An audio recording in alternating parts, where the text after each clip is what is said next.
Chapter 201. Inside the luxurious private room in Area A, Cat Eyes let out an irritated breath. She forced herself to shift her attention away from the chaos of the encrypted channel. But when her gaze turned to the two people in the private room who were still communicating with hand gestures, she felt that it was much more fun to quarrel in the encrypted channel. The entire situation was stirred into chaos by the whirlwind storm, but there were still some people in the center of the eye of the storm who didn't have the slightest awareness. There was no need to talk about Child. After all, he was one of the most powerful people in Summer City right now. He could be ranked as an extraordinaire. But the other person. What makes you think you can do this? Luo Nan unconsciously took a step forward in front of Cat Eyes. The distance between him and Child had already closed to within 3 steps. Luo Nan could practically reach out with his hand. In fact, Luo Nan really did reach out with his hand. His hand swung out at an angle. It seemed as if his hand had sliced past Child's head. Child's expression didn't change. He had an extremely serious and focused appearance. Luo Nan retracted his hand and spread it open again. That's waste heat. I agree with this description. Since it's waste heat, how can it be controlled? This is the problem I'm facing. My problem is a dangerous surgery, but it can be done in theory. Your problem is simply a logical error. How can it be done? Cat Eyes couldn't help but rub her forehead. She felt that Luo Nan and Child's thoughts had already entered a level that others were unable to comprehend. And they were sinking deeper and deeper. Luo Nan didn't care what other people thought. It was fine as long as he understood and Child understood. Luo Nan's original intention of using words to replace communication on the mental plane was already left behind without a trace, starting from whether or not formatting theory was systematic or not. He was convinced that this method of communication was indeed the most suitable for him. He and Child revolved around the core of the structure and order of the mental and material planes. They kept going deeper and deeper. The rules of the mental plane, the order of the material plane, the interference and influence between the two, the confusion of form and soul, the change of rhythm, and so on and so forth. Luo Nan only had a smattering of understanding of many of these things. Perhaps he knew but didn't know why. But no matter what thoughts and questions he threw out, Child was always able to understand and respond. Child used his nearly perfect shield of truth state to give the most direct demonstration. Similarly, the situation Child described was always able to evoke Luo Nan's inspiration and resonance. He stood on the theoretical basis of formatting theory and combined it with his own practice, as well as Raven and Jack's exquisite and intuitive demonstration that night. In terms of soul configuration, blending of form and soul breathing, he was always able to come up with something that made Child's eyes light up. During this process, Luo Nan's originally somewhat muddled train of thought gradually cleared up. This was especially true in the domain of the interaction and interference of the mental and material planes. Some specious things were swept clean. Luo Nan's mind was unprecedentedly clear. In comparison, the physical stress was nothing. However, as the two of them cleared up their train of thought, the conflict that had never been seen before also appeared. The main source of the conflict was Child.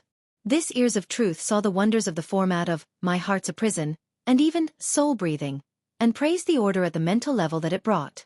But what he hoped to do wasn't just to see clearly. If Child's structure of form and soul could be viewed as an atomic furnace, then this powerful structural system was mainly established on the material plane as a foundation. Its main area of effect was also on the material plane. What manifested was his powerful body and defensive abilities that transcended the mortal plane. This structural system was powerful and highly orderly, but it was also relatively closed off. The soul and flesh interacted with each other, each occupying their own position. No matter which side it was not easy to leave the circle. Because of this, Child's development on the mental plane was limited while he obtained powerful physical strength. The storm he formed on the mental plane was nothing more than a reuse of the overflowing heat of the atomic furnace. Luo Nan couldn't be compared to Child, but he could use Raven to make a comparison. Raven's blending of form and soul pursued the seamless transition of multiple planes. She could rapidly jump between different frequencies of the mental and material plane. She possessed inconceivable adaptability, flexibility, and explosive power. Child, on the other hand, was fixed on one level and one frequency. He took this structure to the extreme and slowly expanded its range of influence. Luo Nan couldn't say the pros and cons of these two models. He could only say that if Child had been in Raven's position last Sunday night, then the charged particle cannon on the artificial lake in the park might not have been effective. But if time was pushed back and Child fell into a state of unconsciousness due to the brain pulse, it would be very difficult for him to wake up on his own. He could only be trampled upon. Of course, it was better to directly burn Child's head than to form a pulse that could knock him unconscious. From the perspective of Luo Nan's understanding, Child was already sufficiently powerful. His atomic furnace was the structural system formed from the shield of truth of the Order of Justice's secret cultivation technique. Its firmness and solidity had already surpassed the imaginations of humans. But from Child's point of view, this wasn't perfect. The purpose of cultivation is to explore the truth. We need to observe this world from a more holistic perspective. We need to discover the profound mysteries hidden deep within the world. We need to clarify the order of the world. Nothing is more important than observation. Observation is the most crucial ability for humans to understand and order the world. Currently, at the level that I can reach, my exploration is about to come to an end, but my observation ability is limited by the current structure system. Whether it is in terms of depth or breadth, it is difficult for me to make any progress. This is absolutely unacceptable. Then do you know that there are people drooling over your steel body? Luo Nan understood Child's pursuit, but he didn't believe that Child's direction was correct. Your observation is limited because of your own structural system. I call it the self-format, a high level of order. It affects and disturbs the external environment at all times. Your self-format absorbs negative entropy, and the external heaven and earth format increases entropy, producing waste heat. Then it's normal for there to be no order and no rhythm. You can use it, but it doesn't mean that you can break free from this format and start anew. It just means that you are expanding the range of control of the self-format. You are constantly distorting the heaven and earth format for your own use. You are influencing the material plane to the mental plane. And I am the exact opposite. Looking at it from this perspective, Cat Eye's judgment of Child being an all-rounder was wrong. Child's foundation was still on the material plane. He was a fleshly body strengthening from head to toe. It was just that he was so powerful to the extreme that he formed an astonishing interference power on the mental plane. Luonan thought again. He grasped soul breathing. After his soul strength increased dramatically, he used his mental power to interfere with the material plane. He formed halos, phantoms, and other anomalies. Those should be the embodiment of waste heat. To read the latest novel without error, please visit Chapter 202. There's a chapter up ahead. Don't miss it, everyone. Theory and practice mutually verified each other. The more Luonan spoke, the more he felt his mind clear and unobstructed. He didn't care whether it was right or wrong. He expressed his thoughts directly in his mind. Through words and demonstrations on the mental plane, everything was displayed. The mental self-format only needs to focus on whether the operating structure of energy and information is reasonable or not, whether it is efficient or not. It can be modified and changed at any time. However, restoring it to the fleshly body is extremely difficult. It's like the inspiration of a designer. They can produce beautiful renderings, but there is always a distance from practical application. The material-oriented self-format must take care of the internal organs, blood, nerves, muscles, bones, and other aspects. It even includes the precise cells and biological macromolecules. This is like the work of an architect. He must fully consider the practicality of every material and every structure. This was not Luonan speaking carelessly. Instead, it was the subtlety that was reflected in Fairchild's previous demonstration. Even though only the tip of the iceberg was revealed, it made Luonan gasp in amazement. Observation is the vocation of mentally enhanced people. They use observation to understand the operating principles of all things in the world. They use observation to experiment and predict a more precise and efficient operating structure of energy and information. Oh, you can call it configuration. It forms a perfect prerequisite. Luonan felt more and more that the word configuration that Jack spoke of was really concise and wonderful. He could not help but use it again. As for the fleshly body enhanced people, they should pay attention to the actual restoration of the configuration. They should embody the control and transformation ability of the material plane. You are using the material aspect to do work on the mental aspect. Of course, it will be very difficult to succeed. This goes against the laws of the material nature. Fairchild allowed Luonan to talk and demonstrate without end. though there were many commonplace things within, and he had heard them so many times that he had grown calloused from day to day. Fairchild listened quietly from beginning to end. This was because he knew that Luo Nan wasn't trying to teach or demonstrate anything. Instead, Luo Nan was sorting out his self-knowledge once more. Only when Luo Nan clarified the division between the mental and the material aspects did Fairchild speak briefly. Why can't it be done at the same time? Done at the same time? Luo Nan suddenly choked. He was a bit stupefied. Yeah, why can't it be done at the same time? It's clearly possible. Fairchild had just proposed an idea, but Luo Nan had a living example.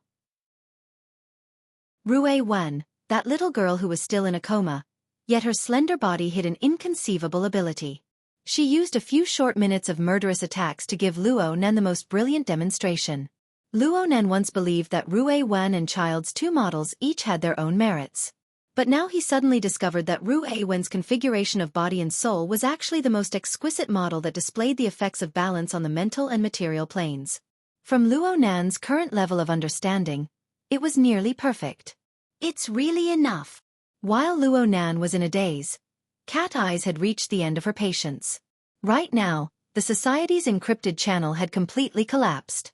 Metal Box had directly withdrawn from the operation. Red Fox and Papercut were also wavering. He Yuan had allowed the situation to develop. It was a far cry from her previous strong style. Cat Eyes was the one waiting to be rescued in a dangerous situation. Naturally, she did not feel good about it. Luo Nan, this bastard, was still engaging in conversation that was sometimes unfathomable and sometimes cliched. Fairchild could endure it, but she couldn't. Cat Eyes simply slapped Luo Nan on the back. It's like a boiling pot outside. Ha! As the slap landed, Luo Nan's body fell forward. Fortunately, Cat Eyes reacted quickly. She grabbed his shoulder, preventing him from falling to Fairchild's feet. It must be known that Cat Eyes was sharing her perspective. As long as Luo Nan's situation was within the encrypted channel, there was nothing she could not see. He Yuan's cold voice cut in. What's going on? Zhang Yingying exclaimed in surprise. Heart Destroyer Palm. Cat Eyes was flabbergasted. Only the heavens knew what was going on. Luo Nan, this kid, had a serious imbalance between his soul and fleshly body, but he shouldn't be weak to this degree. Compared to Cat Eyes' blank reaction, Fairchild was not the least bit surprised. He just took advantage of the situation and raised his gaze to point at an empty area above. There, Luo Nan reacted awkwardly. Due to the demonstration of forgetting himself on the mental plane, he had unknowingly pulled apart the distance between his soul and fleshly body. He had accidentally left his body. Fortunately, he had penetrated deeper on the mental plane. Fairchild, who had been communicating with him all this time, was able to lock onto Luo Nan's position. If he did not leave his body once, it would be hard for his fleshly body to avoid suffering. Luo Nan sighed to himself and was about to go back when Fairchild's telepathic thoughts cut in at this time. He continued with the previous topic. Balancing isn't a compromise. It's a pure correction. Have you ever tasted that feeling? It's like sleeping peacefully within the membrane of a fetus. It's like melting within the radiance of truth. Every breath connects the inner and outer worlds. It's truly exhaling the old and taking in the new. Fairchild's description was a bit abstract and chaotic, but his sincere feelings melded into the storm on the mental plane, giving Luo Nan a vague experience. We can try it out. You help me first. Anyone else would have been confused by Fairchild's description, but Luo Nan understood it without any difficulty. His mind was suddenly filled with intense curiosity. He forgot about the matter of his soul returning to his body. The heavily chained crow trembled in the next moment and collided with Fairchild's mental storm. Luo Nan's heavily chained crow maintained a defensive stance even during the long standoff and exchange. But this time, under the intentional control of both sides, the offensive and defensive momentum reversed. The heavily chained crow suppressed the mental storm for the first time, invading Fairchild's outer control circle. The power of the format of My Heart's a Prison instantly took effect, sending the format's own order into the depths of this layer of waste heat. This could be considered a kind of blessing, just like it did for Rue Wen and Ink. In this instant, Luo Nan's consciousness cut into the range of Fairchild's mental senses for a brief moment. He brought an area with a radius of 300 meters into his clairvoyance. The cross-section of this vast space was nearly 300,000 square meters. It covered the entire Frost River reality. The high-speed flow of energy and information converged with a rumble. Through a special configuration, the information was sorted out and analyzed. The layers were arranged in a clear and detailed manner. Fairchild narrowed his eyes and quietly experienced this marvelous experience. The profoundness was by no means a simple, all-encompassing perception. Observation brought order, and order was truth. At the same time, observation brought pressure. Because Luo Nan had received Fairchild's mental senses and the corresponding information, it was like he had received an enormous chain hammer that spun at high speeds. His entire soul trembled violently. After all, although Fairchild's sensing range was inferior to Luo Nan's, Fairchild's level of understanding and depth far exceeded Luo Nan's level. This was rich nourishment, but it was also a difficult problem that transcended the class. If Luo Nan had not been in an out-of-body state, this attack would have caused Luo Nan to vomit blood and collapse. And right now, even though Luo Nan was in an out-of-body state, he could still sense that his soul strength had been stimulated. It had clearly grown again and could not be suppressed. How am I supposed to go back now? Luo Nan's bitter smile had just returned when Fairchild suddenly took a step forward. Fairchild's snow-white robes fluttered, and he raised his fist that had been hidden deep within his robes. The fist struck straight out and smashed into the chest of Luo Nan's unconscious body.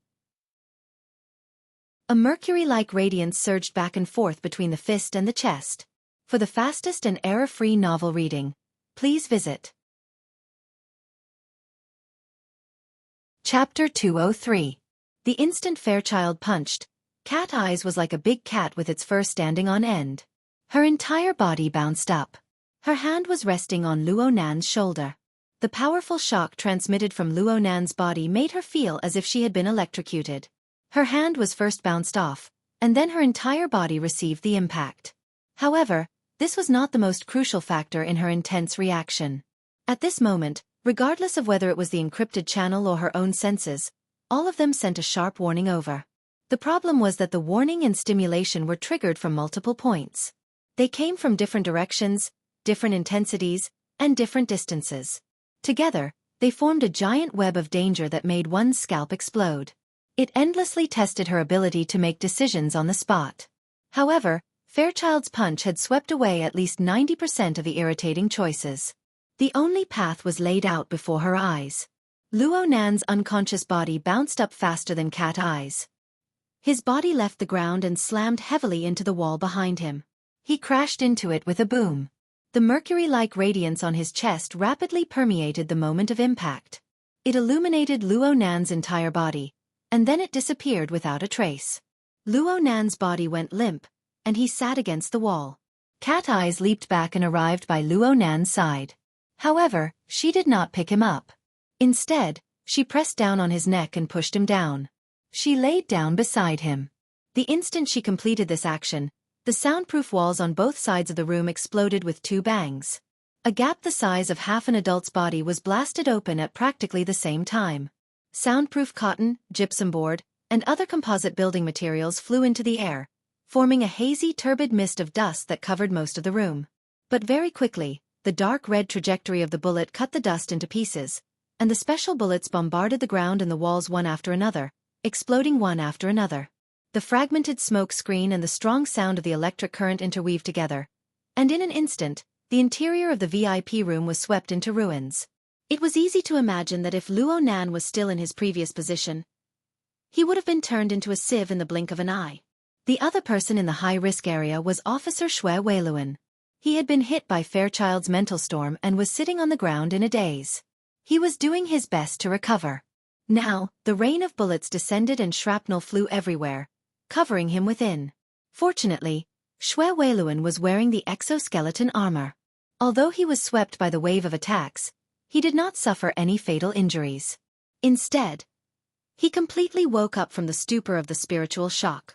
Relying on his instincts, he made a few tactical movements in a row and quickly hid in a corner, finally avoiding the frontal attack. The other people in the room were not so lucky. The 2 police officers who had been pulling Luo Nan and Cat Eyes had been passers-by in background for a long time.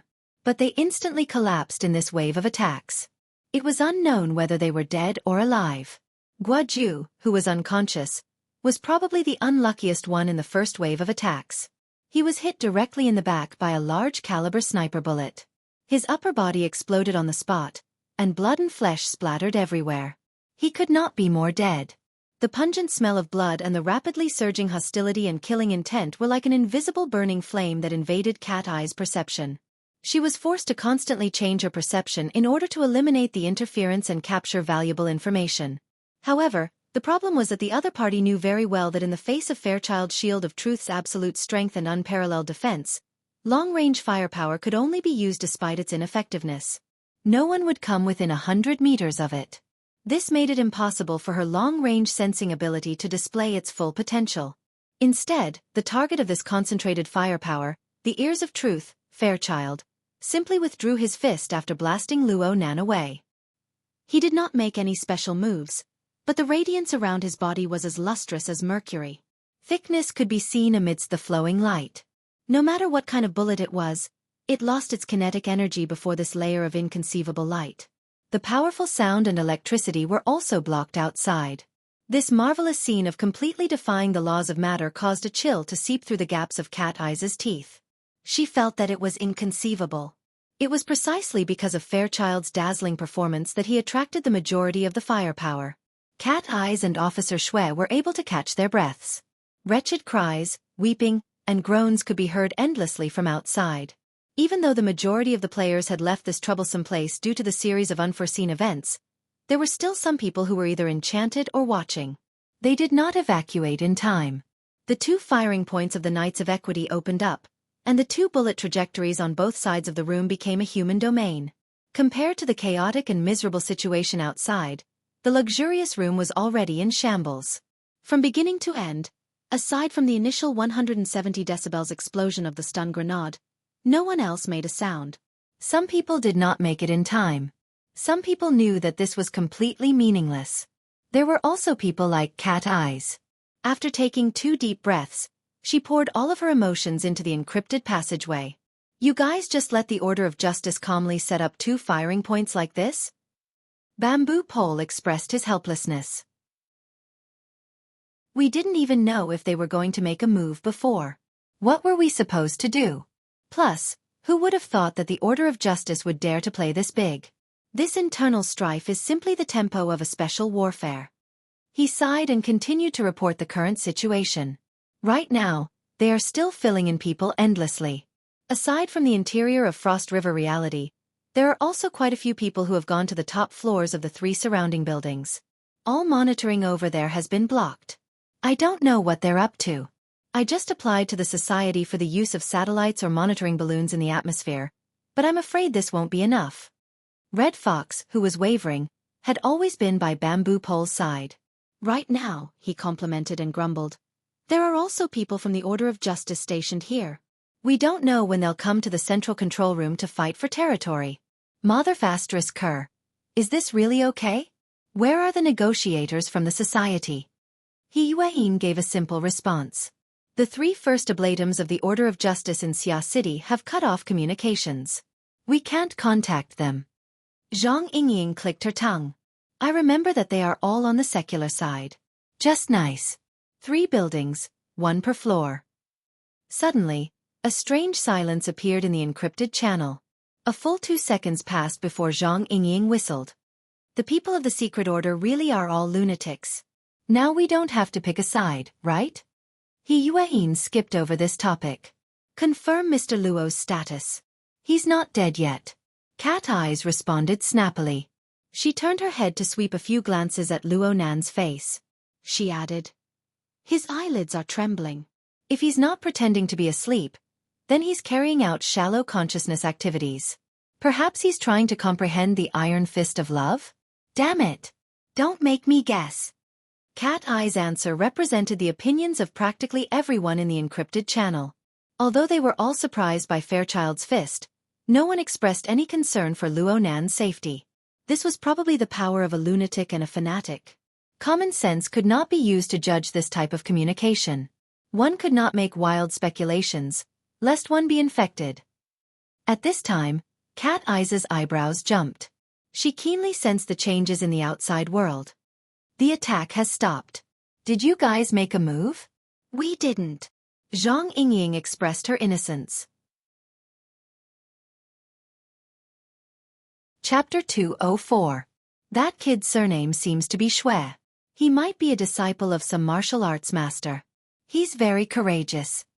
Zhang Yingying had a deep impression of the young man who made up for her mistake. Bamboo Pole expressed his agreement, but he quickly added, but he was too rash. He doesn't have much combat experience, and now he can't even lift his head against firearms. Yingying, go provide support. He Yueyin directly ordered. Zhang Yingying shrugged. Sorry, I'm not that familiar with you. He Yueyin acted as if she didn't hear this and continued to give orders. After destroying the firepower point, advance counterclockwise and eliminate all enemy personnel with firearms. Don't pay attention to pure ability users. Bamboo Pole will cooperate with you. Hey! He Yueyin didn't pay any more attention to her. She continued to issue orders one after the other. Bamboo Pole, first set up a special communication line for White Salt.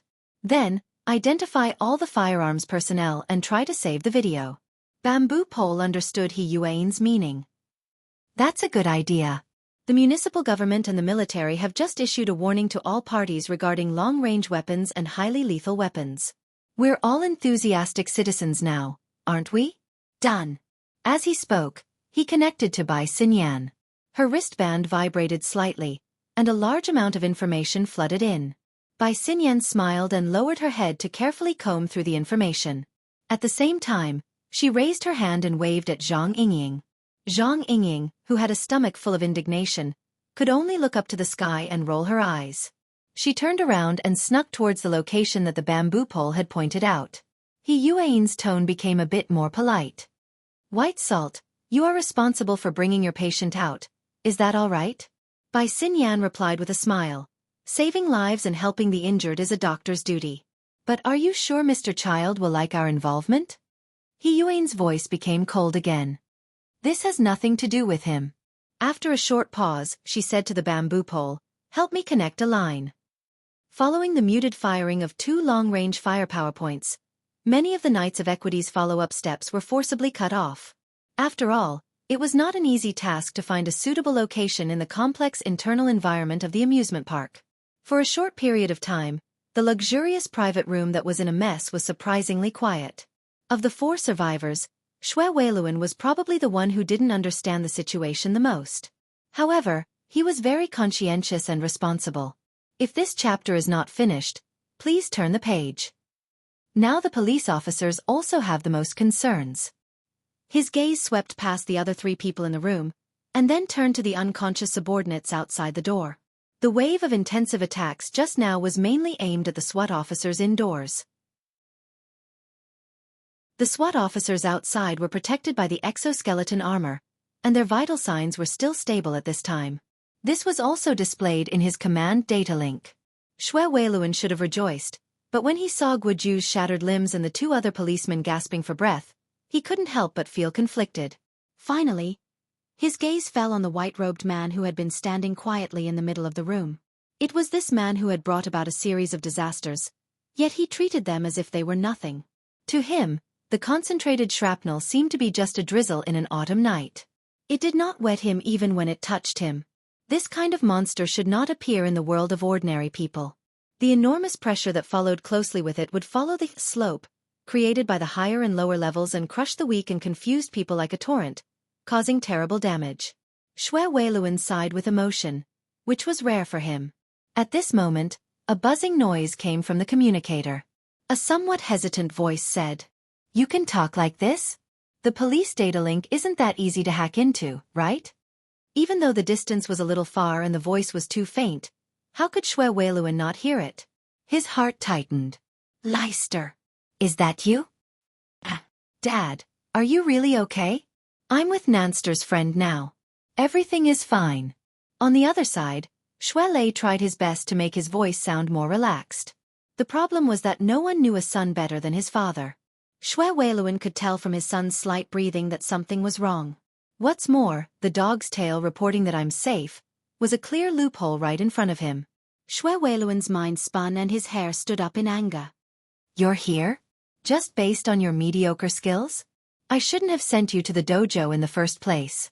Do you know what kind of place this is? In a moment of desperation, Shui Weiluan couldn't care less about anything else. His roar rushed out of his visor and echoed in the ruined private room. Despite being separated by several hundred meters, Shui Lei was still harshly lectured by his father. Shui Lei could only shrink back for a time. Zhang Yingying giggled happily to the side. No matter who was unlucky, she was always able to find some fun. Shui Lei, did you hear that? Get the hell out of here right now. Shui, this chapter is not finished. Please turn the page. Shui Luan's roar swept through the damaged room with air leaking in all directions. There wasn't even a single echo. But Luo Nan, who was pressed to the ground by cat eyes, opened his eyes after his eyelids trembled twice. Oh, Leicester came in? You're awake? Cat Eyes was a bit surprised. I thought you were going to pretend to be unconscious until things were over. Pretending to be unconscious was naturally an insult. Luo Nan just laughed at this. But he soon discovered that he was lying shoulder to shoulder with Cat Eyes. They were too close to each other. The two could even hear each other's breaths. It was a bit awkward. Luo Nan flipped over and sat up. This single movement caused the bones and muscles of his entire body to emit fine sounds. His body froze, but he soon relaxed. He twisted his neck and the expression on his face was rather subtle. Cat Eyes was still lying on the ground. She said with a frown, "Hey, aren't you afraid of getting shot in the head? Didn't they all get cleaned up? The remaining long-range firepower points are all retreating outside." Cat Eyes felt that the two's current posture was far too awkward. She saw that Luo Nan spoke with certainty and thought for a moment. She simply sprung up and glared at him with cold eyes. "How do you know?" "I'm fine," Luo Nan responded slowly. His gaze never left Shui Weiluan, who was on the other side. Shui Weiluan was already hopping mad. This Uncle Shui was such a calm and resolute person. He would act the same way when his own child was in trouble. This sort of interaction was indeed very interesting. "You're really free." Cat Eyes' brows furrowed even tighter. Luo Nan gave off a slightly different feeling after waking up. It was as if his crazy attribute had been strengthened once more. He could sink into a zone of thought that others could not understand at any time and place. The problem was that even if he was crazy, others might not be a fanatic. As soon as Cat Eyes had this thought, the fanatic, yes, Fairchild, who had been standing quietly all this time, moved. He turned his body and took 2 steps, immediately attracting everyone's gazes. Even Shui Weiluan temporarily stopped reprimanding his own son to pay close attention. Blocking in front of Fairchild were the 3 multifunctional robots that Fairchild had kicked to a halt not too long ago. Right now, they had already been baptized by the special bullets in front of them. They were completely scrapped. Even the system's self-checks had been suspended. Today is still 2 updates. The holidays are finally here. I won't say anything to avoid ruining my character. See you all tomorrow. Chapter 205. Fairchild stood in front of the 3 piles of scrap metal. Wherever his gaze passed, the somewhat distorted metal structure seemed to have been cut by an invisible blade. One by one they disintegrated. The 3 piles of scrap metal collapsed, revealing the figure of a person. It was Huang Bingjin. This brother had been unconscious to begin with. He was pressed down by a stretcher and there were a few robots blocking his way. He had completely lost his sense of existence. Surprisingly, he had not died under the rain of bullets just now. He had only been injured by the shrapnel. Now he woke up from the pain and began to moan for help. Fairchild extended his hand. Of course, this had nothing to do with Huang Bingjin. In the next moment, a palm-sized metal box silently bounced up from the pile of metal parts and fell into his hand. Is this the storage of the human-faced arachnid? Cat Eyes swept her gaze over the metal box. It was hard for her to match it with the image of the human-faced arachnid. When that damned Guoju had confessed, he had explained the cause and effect of the matter in great detail. With Cat Eyes' long-range perception, she naturally would not have missed it. Inside the metal box was the core object that had triggered this incident. It was the raw materials for the creation of the human-faced arachnid and the corresponding key information. As long as she had this metal box and used a special method to restore it, A human-faced arachnid could jump out at any moment. Even though it was just a model, it could be said to be a fake. It possessed extraordinary power and functions. The reason why the previous performance had been like a farce was mainly because the driver, Huang Bingjin, who was moaning and wailing on the ground, was far too clumsy. Fairchild quietly sized up the metal box. He was extremely serious and focused. Because of this, everyone present unconsciously held their breaths and focused their minds. They were afraid that they would alarm this person and cause some sort of trouble. It was at this moment that a voice suddenly rang out. "Fairchild, do you not feel even the slightest bit of regret when faced with this masterpiece?" Everyone else in the room was fiercely shocked. Cat Eyes felt a chill run down her back. The voice had come too strangely. It had appeared out of nowhere in this messy room. It was weak and sharp, like the hissing of a snake when it flicked its tongue. She had not sensed such a special voice at all. It had clearly rung in her ears, but she could not grasp any clues. The so-called long-range perception had become a mere decoration. In the encrypted channel, this chapter has yet to end. Please continue. Yuin uploaded a message. Secret bound first oblatum. Words of Krite. At this moment, anyone in the channel who had some understanding of the Order of Justice's organizational structure was trembling in fear. The Order of Justice was a world-class secret order. Moreover, they regarded fair exchange as their core doctrine. When it came to oaths, they placed unimaginable importance on them. This was especially true for the secular side. Many of their core secrets and profundities were maintained by strict and cruel oaths. From the lowest to the highest, the overt oath, the secret pact, and the heart illumination were the witnesses, executors, and punishers of the oaths. They were also the axis of power in the entire church's system. Although the secret-bound first oblatum was only in the middle of the first oblatum rank, within the Order of Justice, the status of a priest was one level higher than that of the other members of the Order of Justice. Even a worldwide secret order like the Order of Justice only had a little over 100 members. On average, each large metropolitan area would only have 1 or 2 members. Therefore, every single one of them had the power to oversee an area. They had the power to take charge of an area by themselves. In terms of political status, the society needed to bring out the leader of the Xia city branch, Ouyang Chen. Only then would they be equal. But upon careful thought, it was not strange. This sudden chaos was a contest of power between the upper echelons of the Order of Justice. Fairchild, the Ears of Truth, was an illustrious powerhouse even on the world level. He was infinitely close to the domain of extraordinary. From the looks of it, the extravagance of Frost River reality really did not amount to much. It was just that the innocent citizens lying in pools of blood and the insignificant ability users like them had to suffer. Damn it! That's enough. Red Fox could not help but complain in the encrypted channel. This is no longer a problem of a city gate catching fire. This is simply a fight between gods. Normally they can't even hide, but they actually ran into us with their eyes wide open. For the time being, no one replied to him because Fairchild responded, "No matter how exquisite a work is, it is nothing more than a toy to satisfy the selfish desires of a blasphemer.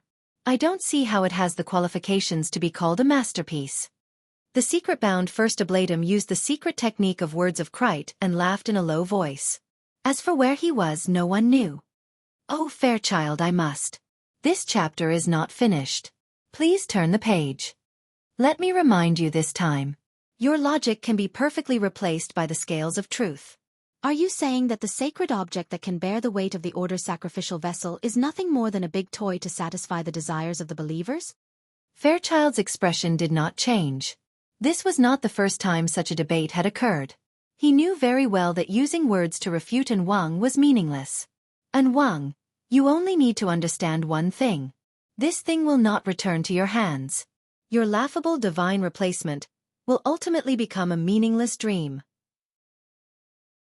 So you choose to cooperate with the Ability User Society. Fairchild did not react to An Wang's words, but all the members of the society who shared cat eyes felt their hearts tremble. These words were tantamount to the most serious accusation. A single misstep would be the beginning of a conflict between the two world organizations, the Order of Justice and the Ability User Society. Fairchild was too lazy to defend himself. I only eliminate those who blaspheme against the truth. The entire room trembled slightly as soon as he finished speaking. The mercury-like radiance around Fairchild's body rippled and tore apart all channels of information flow. The words of Krite was also blocked outside. Fairchild immediately dropped his arm. The snow-white sleeve of his robe covered the metal box. No one knew what he would do next. However, the encrypted channel was in an uproar because of this series of words. Red Fox was the most excited. He let out a blood-curdling scream. We've really been tricked this time. Fairchild is pushing the boat with the current. He's using it too ruthlessly. Eliminate your sister. Cooperation your sister. Can't you just make things clear? Zhang Yingying had entered the channel a little late and she had not looked at the historical information in detail. She was completely confused and had the mentality of watching a good show. That metal box is really crucial. I'm afraid there will be a bloodbath over it. The human-faced arachnid is hidden in this box. That Guoju came specifically to retrieve it. But I heard him say something about downloading it? Bamboo Pole, a technician, was more concerned about technical issues. He asked Cat Eyes, "What did that Guoju say earlier?" Cat Eyes shared her perspective with her companion. She happened to be in the middle of Fairchild and Guoju's conversation. Most people in the encrypted channel did not receive the complete message. It was inevitable that they were confused at this time. Chapter 206. Cat Eyes felt a headache coming on. This involved some complicated theories and Guoju himself was muddle-headed. Naturally, some parts of his explanation were very vague. There were many parts that she did not understand. She could only speak in a simple manner. I heard that this is the most successful experiment of the secular side's human-faced arachnid. If they continue to research it, their final goal will be to mass-produce it? Am I right? Hey, I'm asking you a question. Cat Eyes jabbed Luo Nan. Luo Nan was a bit surprised. You're asking me? Who else would I ask? This is a serious matter that Fairchild needs to handle. You chatted so happily with him. Did you ask him clearly? There's no value in discussing this. Luo Nan shook his head honestly. His conversation with Fairchild mainly concerned the mutual interference between the mental and material planes. As for the human-faced arachnid exoskeleton armor, it was a simple structure on the mental plane. It was also a simplified version. It could not even be considered a soul configuration. How could there be any discussion? Cat Eyes could not help but roll her eyes. It turned out that this person had not come out of his mental state. Red Fox, who had been highly nervous and had long since been resentful, could not help but let out dozens of clicking sounds in the encrypted channel. In the end he chuckled coldly. Mr. Luo, young Master Luo, are you saying that our group of people took the risk of falling out with the Order of Justice and came here to support you just for this thing that has no value in discussing? Great. You really are great. Then we won't serve you anymore, okay? Red Fox swung his hand and walked away. Bamboo Pole saw that the situation was not right. He grabbed Red Fox and said, "Hold on. Don't be angry." Luonan didn't make it clear. The topic of discussion between him and Fairchild is a bit more abstract. It might not be related to this matter. So you know about abstract? That's why we accompanied him here and there? I've said it before. The goal of today's operation was unclear from the beginning. The responsibility was unclear. We rushed over here based on the guidance of a mental patient. We didn't see the human-faced arachnid, but we bumped into the infighting of the Order of Justice. In the end, the main character didn't even make a move. We shamelessly went up and spent a lot of effort to clean up the mess. Hee, the henchman of the Order of Justice, the vanguard of the conflict. Does this name sound good? Red Fox was furious. If he had not been involved in this matter, he would have treated Luo Nan and Fairchild's exchange as a joke and laughed it off. But now, he and Bamboo Pole were in Yulon Hotel's central control room. They had already been exposed. If this chapter is not finished, please turn the page. The Knights of Peace would come over sooner or later. Conflict was inevitable. It would have been fine if Luo Nan had been able to clearly sort out the cause and effect of the matter at this time. He would have apologized and added thanks. But in the end, Luo Nan just said, "There's no value in discussing?" Just how ignorant was this brat? Furthermore, he had a deeper worry. Up until now, the society still hasn't given a clear explanation. The experts haven't arrived yet, and there's no sign of any coordination. If we really discuss this matter with the Order of Justice in the future, What would we amount to? The first wave of cannon fodder? Or are you using him as a scapegoat? Bamboo Pole continued to advise him. You worry too much. President Ouyang isn't that kind of person. That's because you haven't seen what the headquarters is like. Or perhaps, do you think that this sort of thing can be controlled within the boundaries of Xia City? Brothers and sisters, do you still not understand? This matter has already gotten out of hand. These secret orders are the best at dealing with matters of faith. They make a mountain out of a molehill. Headquarters, on the other hand, is politically correct from start to finish. Right now, we don't even have a single piece of evidence. Don't tell me that we have to send over the call records to prove our own innocence?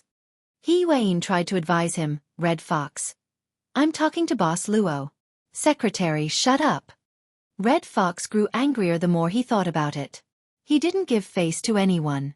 He scolded anyone who dared to speak. The encrypted channel became extremely awkward when these words were spoken. Red Fox made it clear that he only wanted Luo Nan's attitude.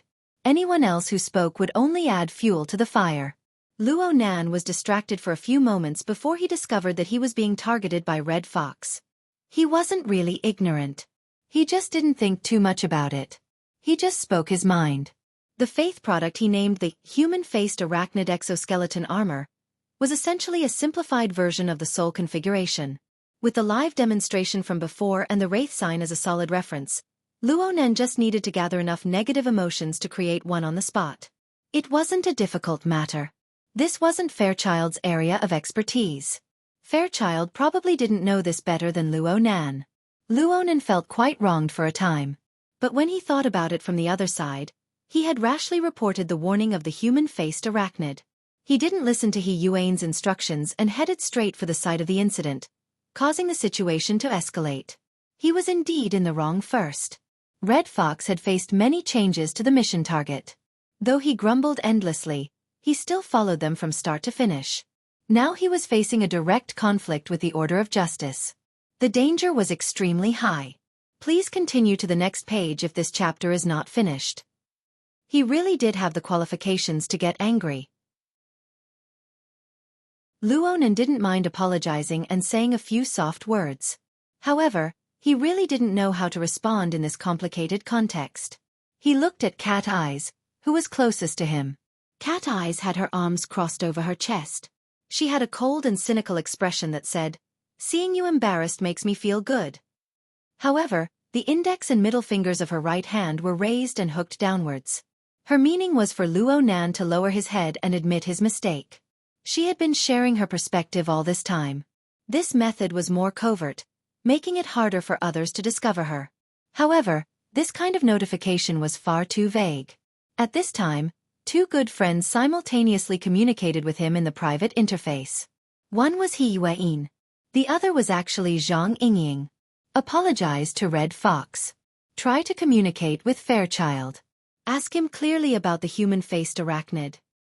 Say a few words to Fairchild. Put on a show. Red Fox is a grumpy person. Give him a way out of this embarrassing situation. The messages from the two were different, but the meaning was the same. They were both teaching Luo Nan a way to ease the situation.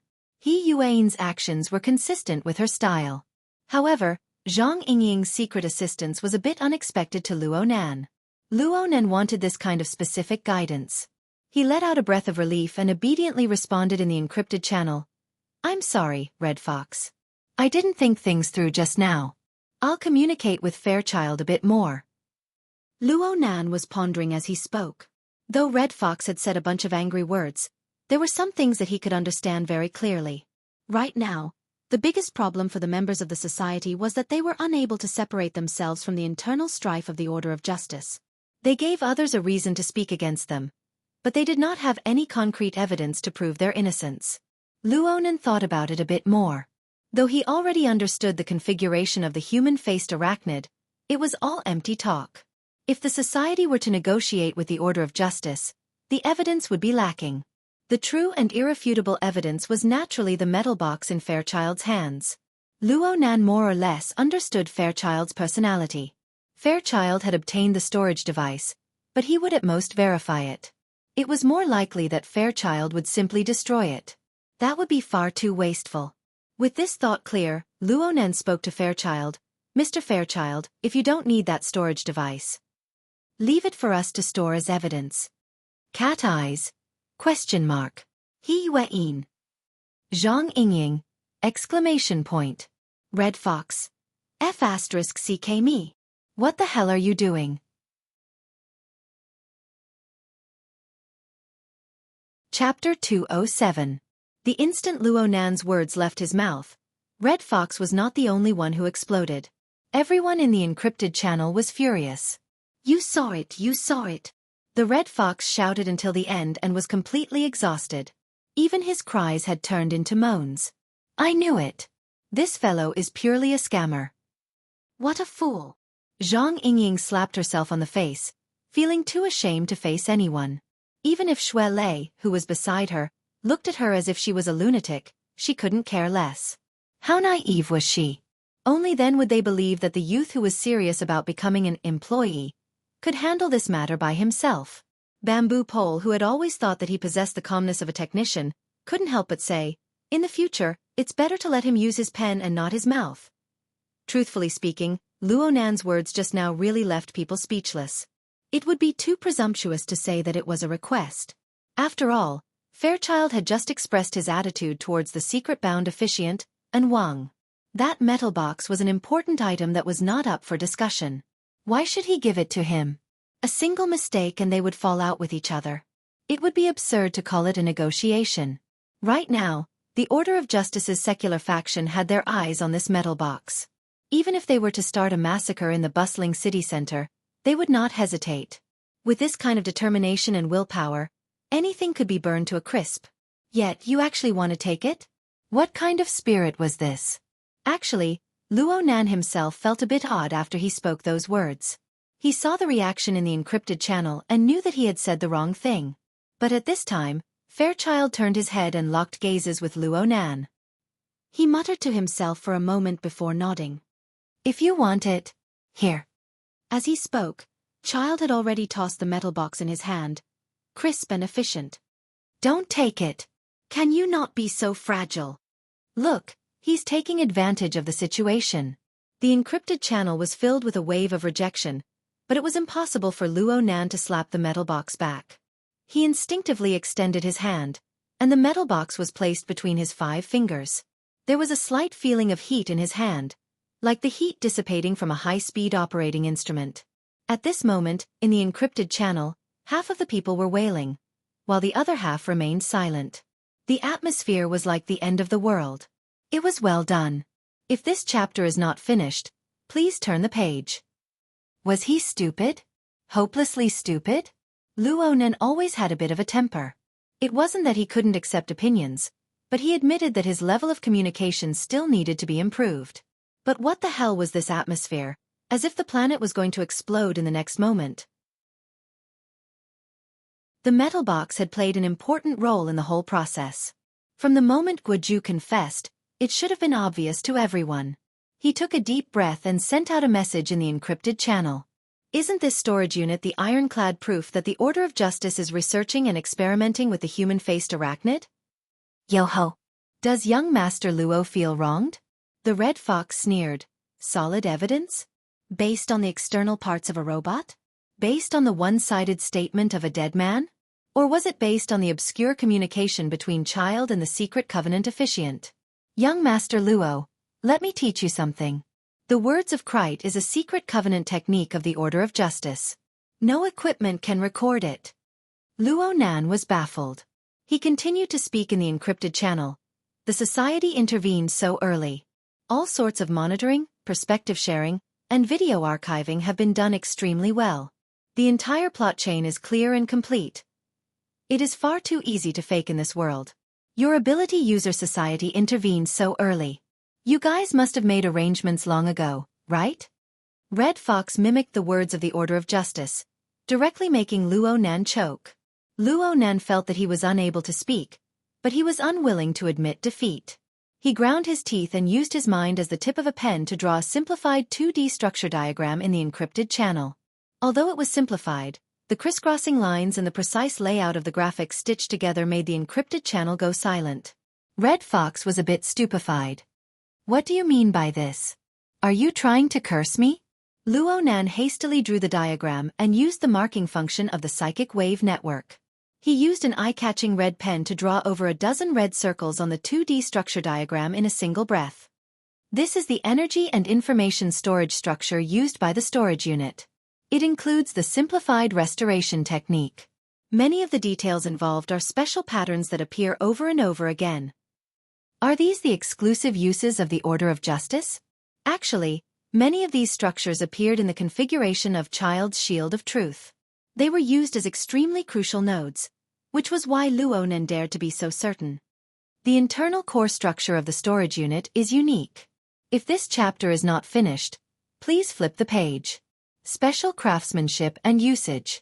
Tracing back from this clue and combining all sorts of information and evidence, wouldn't we be able to seize the initiative and solve an ironclad case? Red Cat was defeated by this technological geek's way of thinking. He didn't know how to respond for a time. Bamboo Pole, who was next to him, was watching with rapt attention. He muttered, I don't know if this is the exclusive craftsmanship of the Order of Justice, but from the information I've gathered, there are indeed many similar structural arrangements within the Order of Justice's internal rituals. It's just that they're a bit deformed. Is it used for storage? Bamboo Pole was an outstanding hacker, but he was also an expert in researching secret orders. His words naturally held a lot of credibility. The group's attention was more or less scattered due to the matter of the structure diagram. Zhang Yingying asked curiously, is this the internal structure of the metal box? How did the precision of your senses improve so quickly? If this is the internal structure of the storage unit, then it's the result of my mental senses just now. Then, with the volume of the metal box, the precision of my mental senses should be close to the micron level. After entering the encrypted channel, Bai Xin Yan, who had been silent all this time, spoke for the first time. She spoke with a dull tone, Student Luo Nan, the burden on your body is too heavy. Luo Nan remembered that she used to address him as Mr. Luo. Was this a drop in status? He was stunned for a moment before he responded, There's nothing wrong with my body. I just believe that this evidence is sufficient to prove the facts. It can be completely turned into an ironclad case. Red Fox slowed down after being continuously interrupted by these people. He saw that Luo Nan was still stubborn, so he went all out with Luo Nan. Handle a case? What case will you handle? Handle whose case? Who will handle the case? The society handles the case of the Order of Justice. That's not called handling a case. It's called conflict. It's called all-out war. Young Master Luo, no matter how large the ability user association behind you is, it is only a loose organization of members. A single operation would cause quite a few people to run away. As for the Order of Justice in front of you, it is a world-class secret order with millions of pious believers and a handful of extraordinaires. Do you understand the gravity of this? Also, there's a common saying in this world. It's called, 1 yard is another yard. The society can make things difficult for the Order of Justice. They can say that they are raising human-faced arachnids. There's no problem with that. But for the Order of Justice, you can't involve yourself in their internal affairs. This is F*King politics. This is F*King reality.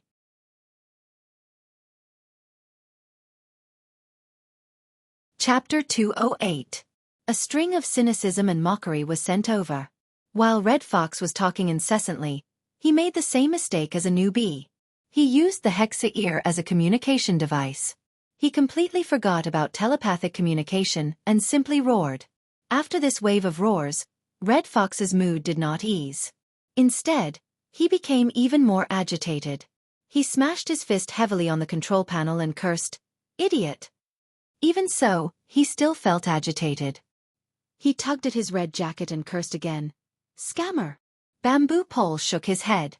He did not speak in the encrypted channel. He only spoke in a simple manner and advised, "Don't look at how he calls you mister. He's still a child. Also, Xia City is different from Hu City." Red Fox's expression turned even uglier when he heard the words Hu City. He swept an icy glance over. The only difference is the distance from headquarters. Back in the day, I ran out of Hu City like a dog. Now that I'm in Xia City, I don't want to become a dead dog and be casually thrown into some garbage dump. Bamboo Pole shrugged and did not continue to persuade him.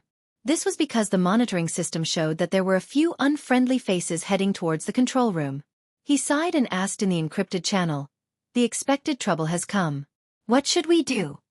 He Yuan asked him, "Can you confirm the enemy's weapon right now?" Bamboo Pole understood He Yuan's meaning. She was not asking about the people who were about to block the door. She was asking about the arrangements the order had arranged at Yulon Hotel to deal with Fairchild. Oh, this guy was more stubborn than I imagined. Big guy. The main weapon must be a big guy. Bamboo Pole was multitasking. He repeatedly switched the monitoring screen and confirmed the target that had already begun to be set up. It's very likely to be a sniper cannon. From what I know, many secret orders are researching a magically modified version of the sniper grenade launcher. This toy is much stronger than a charged particle cannon against a single target. Of course, the effect of breaking through the shield of truth is still questionable. He Yuan did not say anything more. She simply responded, "Retreat. Head for the preset rendezvous point." Red Fox sneered from the side. He made a look and I'll know gesture towards Bamboo Pole. The corner of Bamboo Pole's mouth twitched. You called them young master when you went against the order. Now that you retreated, you threw up your hands. In the end, you were still unhappy. In the end, Bamboo Pole did not say anything. He tidied up the equipment in the control room in 5 seconds and walked out with the Red Fox. The central control room was located on a floor close to the top floor, so no accommodation was arranged. If this chapter is not finished, please turn the page. It was empty and quiet. Red Fox also felt that his attitude was somewhat inappropriate. He mumbled, "It's already too late to retreat now. They caught the order unprepared at Frost River Reality, and now they dare to ambush us from all sides. Holy crap!" In front of them, the isolation door of the fire escape was pushed open heavily. Nobody could be seen. However, Bamboo Pole and the Red Fox were astute people. They knew at a glance that the intruder did not come with good intentions. They looked at each other, turned around and ran. The fine electric current of the electromagnetic rifle behind him was exceptionally terrifying in the empty floor. "I'm not a fighter." Bamboo Pole cursed loudly. Before the curses left his mouth, he had already pressed a special button on the flexible screen in his hand. The fire alarm on the floor went off and several insulating partitions dropped down. The electromagnetic bullet left the chamber, but it exploded against this layer of transparent partitions. It only pierced through one layer before its trajectory changed. At this time, the side door opened. Bamboo Pole shouted, "This way!" He and the Red Fox charged in one after the other. They passed through the room at high speed. They did not stop at all. They passed through the already wide-open window and leaped into the night sky at a height of nearly 1,000 meters. After this suicidal action, it was as if the two were riding on flaming wheels. They slid down the glass wall of the hotel at an astonishing speed. Bamboo Pole had some difficulty controlling his balance. He laughed mischievously. No wonder the Society's elementary training classes always use rapid descent from a high level as their graduation exam. It really is useful. Red Fox gnashed his teeth. It's true that young Master Luo the Trickster has finally been given a proper name. The chaotic situation at Yulon Hotel naturally appeared in the encrypted channel. Red Fox, who complained the most, could not be distracted right now. Luo Nan received less than half of the criticism, but his mood did not improve. Words were like knives.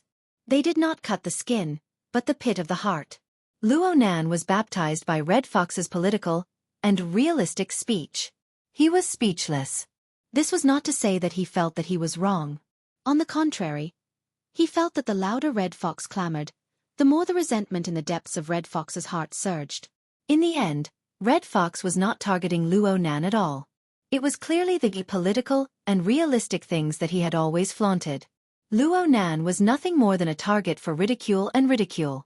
If what Red Fox said was true, then the Order of Justice had used this demon as a reference when the human-faced arachnid was wreaking havoc in Xia City and engaged in sinister research. Then the facts were right there. The irrefutable evidence was like a mountain. In the end, the Order of Justice could be easily exempted and even bite back. What did this mean? This chapter is not finished. Please turn the page. As for the veracity of Red Fox's words, let's not talk about the reactions of some people in the encrypted channel. Luo Nan's personal experience with the Blood Flame Order was a very good example. Mo Luan had brought the human-faced arachnid to graze, and made a move against the members of the society. In the end, the matter was left unsettled. Back then, Luo Nan had taken over the human-faced arachnid's nest. He had taken great advantage of it, so Luo Nan did not think too much about it. Now that he thought about it, wasn't it just as Red Fox had said? Politics? Reality? Luo Nan would not find it strange at all if this happened in the secular society. This was because he had a pessimistic view of the hearts of the secular people. But right now, the enormous ability user organization of the inner world, which had largely detached itself from the secular world, was like this as well? Luo Nan still wanted to carry forward his grandfather's formatting theory in the society. If there was no difference between this place and the secular society, how could he guarantee that his grandfather's theory would not suffer the same fate as it did back then? Disappointment. He was extremely disappointed. This was Luo Nan's current state of mind. He did not want to say much. He just flipped the warm metal box in his hand back and forth. If it was possible, he wanted to be quiet for a bit. But how could he have the chance to be quiet right now? As his state of mind flipped along with the metal box, he clearly sensed that there was clearly some sort of extremely obscure power on the mental plane. It was currently creating disturbances in this region. And the feeling was extremely negative. It was like a gloomy layer of clouds that obscured most of the pulsation of life. Luo Nan could feel the malice rippling through the void. This was the true means of the secular side. Luo Nan's hand stopped moving as the dark cloud pressed down. He raised his head slightly and just happened to meet Child's eyes. Those gray pupils looked like layers upon layers of hazy dark clouds at first glance. However, the firm willpower was like sunlight that pierced through the clouds. It was hard to look straight at. Child did not know why Luo Nan was in a daze. His gaze still fell on the metal box that Luo Nan was flipping over and over in his hand. A moment later he suddenly spoke. We have yet to touch the entirety of truth. We are filled with anticipation toward its true appearance. Because of this, we are exceptionally unable to endure interference, as well as the blasphemy toward our pursuit of goals. The truth has yet to be seen in its entirety. I can only guarantee that the place I stand is the domain of truth. As his voice rose and fell, the light on his body flowed like mercury. It reflected a faint glow on the ground, and a blurry wave of light spread outward. Men are afraid of entering the wrong profession. Chapter 209. The dark clouds on the mental plane covered the entire surrounding area. They constantly disturbed and changed, attempting to attack Child's domain. Later on, due to the continuous changes, the essence of the dark clouds appeared. They transformed into sinister and fleeting whispers of incantations that appeared on the material plane. Words of Krite. Cat Eyes reached out and pulled Luo Nan back. Her expression was grave, as if she was facing a great enemy. The point of fire was blocked, resulting in a momentary disconnection. Then the methods of the secular side finally appeared once more. Moreover, they had already given up on traditional long-range attacks. They directly used extraordinary powers. This was not First Ablatum and Wang's mode of pure communication. The hissing incantations were filled with the power of darkness and cold. The lighting within the room had been mostly wiped out due to the shrapnel of the rain of bullets. When the incantations manifested, the darkness grew deeper. The little bit of light that was left revealed bizarre and dazzling scattered trajectories. It was as if the room had been warped. In comparison, the space that the light of Child's shield of truth could fill was limited. However, the place where he stood still shone with light. It was pure and clear. No matter how the incantations disturbed and changed, not even a little bit of it could seep in. Luo Nan's eyes focused on the pure and clear light. He muttered hoarsely, "The place where I stand is the domain of truth. If you want to believe in religion, you'll have to wait until you return alive." Cat Eyes tugged at Luo Nan again, indicating that he should pay attention to the encrypted channel. He Yuan had already issued the order to retreat. Luo Nan did not move. It would not be easy for them to leave under the current circumstances. In the next moment, the light coming from the main door was cut off. There were two more thumps. Someone was knocking on the doorframe. The force was so great that the entire room seemed to tremble twice. However, the person at the door did not seem to have any intention of deliberately exerting force. This person was not wearing any protective armor. He was over 2 meters tall. He stood in front of the door with his head slightly lowered to avoid bumping into the door. He was even bare-chested. His skin was pitch black and glossy. His bulky muscles were connected by tough fascia. They rose and fell with his breathing. He was like a standing black tiger.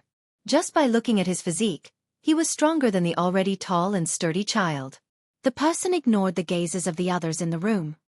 He simply welcomed the light from Child's body and grinned, revealing his snow-white teeth. "Mr. Child, long time no see. Oh, you might not remember me." "Baze," Child whispered the man's name. "Thank you, Mr. Child, for remembering me." The dark-skinned man named Baze addressed him as Mr. Child. His tone was polite and gentle, which did not match his appearance. "I've always been very grateful to you for teaching me when I first joined the cult. You were the one who taught me the stages of cultivation and the importance of temperance. Unfortunately, I chose another path in the end. I feel that the unrestrained, simple, and violent style suits me better. Moreover, my strength has not left me because of this." Luo Nan watched Baze display the appearance of master and disciple reuniting, but he felt an extremely dangerous tension emerge from the body of this dark-skinned brawny man. He could not help but ask, "Who is he?" "Black Tiger Baze. He's the vice-captain of the Knights of Equity's Xia City branch." Cat Eyes extended her hand to support the crooked brim of her hat. She subconsciously made her entire outfit more neat and tidy in preparation for the upcoming bitter battle. Since there was internal strife among the upper echelons of the Order of Justice, the appearance of a fellow like Baze was not strange at all. However, the pressure of theory and the feeling of reality were different in the end. She needed to give Luo Nan, who lacked common sense, a supplementary lesson. At the same time, she gave herself a reminder: he's a freak who can defeat and awaken purely by relying on his innate physical strength. But there are also people who say that he obtained this ability through the Order of Justice's life and death sacrifice. In any case, if you were to pick the 10 people with the strongest physical strength in Xia City, Cragburst would barely rank at the bottom. Senior Giant Arm and Senior Zong Ji of the society would probably rank in the middle. They rely on explosive power and skill to win. And this person can rank in the top 3 no matter what. Luo Nan went, "Oh." Finally, he had a clearer understanding of Baze's strength. He had personally witnessed the abilities of Cragburst, and Giant Arm Cragburst was someone who could remain unscathed even under high-explosive incendiary bombs. As for Mr. Giant Arm, he was a purer martial artist. The power of his fist penetrated through the metal box and forcefully stuck Jack, who was in the deep blue walker state, to the spot. He truly did possess inconceivable skill. Luo Nan did not know what kind of style he would display when he truly fought. Baze was able to suppress those two in terms of physical strength. His strength could be imagined. At this time, He Yuan sent out a message in the encrypted channel. "Pay attention. Baze's physical strength is admittedly powerful, but he has never relied on his physical strength." As for what he relied on, Baze, who was blocking the entrance to the room, had already begun to reveal it. He took a deep breath and lowered his head slightly. His pitch-black skin was already shining with a glossy sheen. Pattern after pattern continued to light up. It was as if an incorporeal object was writing warped characters on his body. The light in the surrounding area warped even more fiercely. It was as if every character had ignited with fire, penetrating deep into his body and burning through the void. The hissing of the words of Krite echoed like this. Aside from the hissing of a viper, it was also like the sound of flesh burning. He Yuan's interpretation was updated in a timely manner. Baze is a human weapon of the Order of Justice. Through him, the first ablatum can fully display the power that exists on the mental plane. So there's actually such a method. Luo Nan had gained some experience. This was a method of application that he had never thought of before. For a pure mentally enhanced user, this should be quite a decent change. It was just that the human weapon was not that easy to cultivate. Luo Nan muttered to himself for a bit, but Cat Eyes glared at him. "What are you thinking about?" "Nothing." Luo Nan was more or less duplicitous. It would have been fine if Cat Eyes hadn't mentioned it, but her mention had evoked his train of thought. It seemed that the support he gave to Ink, Rue Wen, and even Cat Eyes could be considered a transformation of this method in a certain sense. It was just that he was a bit more passive. A few thoughts flashed through Luo Nan's mind, and Baze took heavy steps forward. His robust body entered the room along with the darkness. The muscles on his body rippled in an orderly fashion, and the bizarre characters seemed to come alive. Every time they shifted, they formed a demonic and bizarre scene.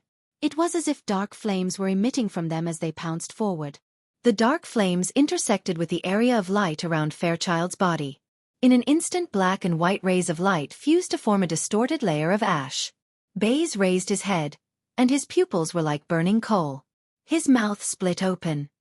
Fairchild, the truth does not obey your imagination. A bizarre noise seeped out from Baze's voice. It was clearly an unsuccessful hominy. There was a bizarre existence that was speaking in sync with Baze. Fairchild's response to this was a single sentence. Scram. For the fastest and most accurate novel reading, please visit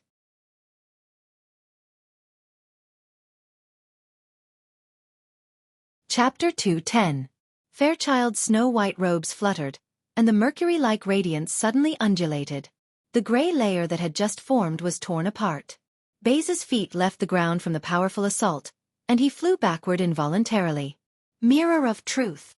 Through Cat Eye's shared perspective, a group of society members who had the time to watch practically spammed the screen with this word.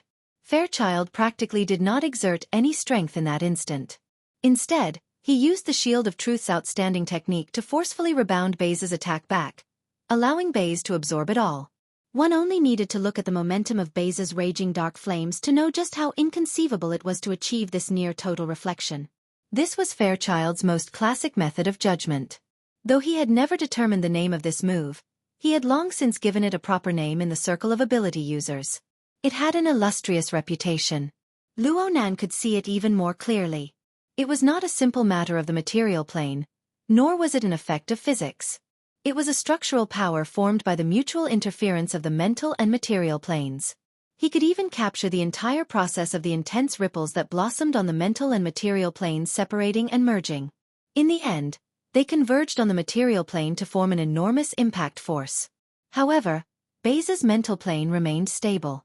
He even took the initiative to change the flow of energy.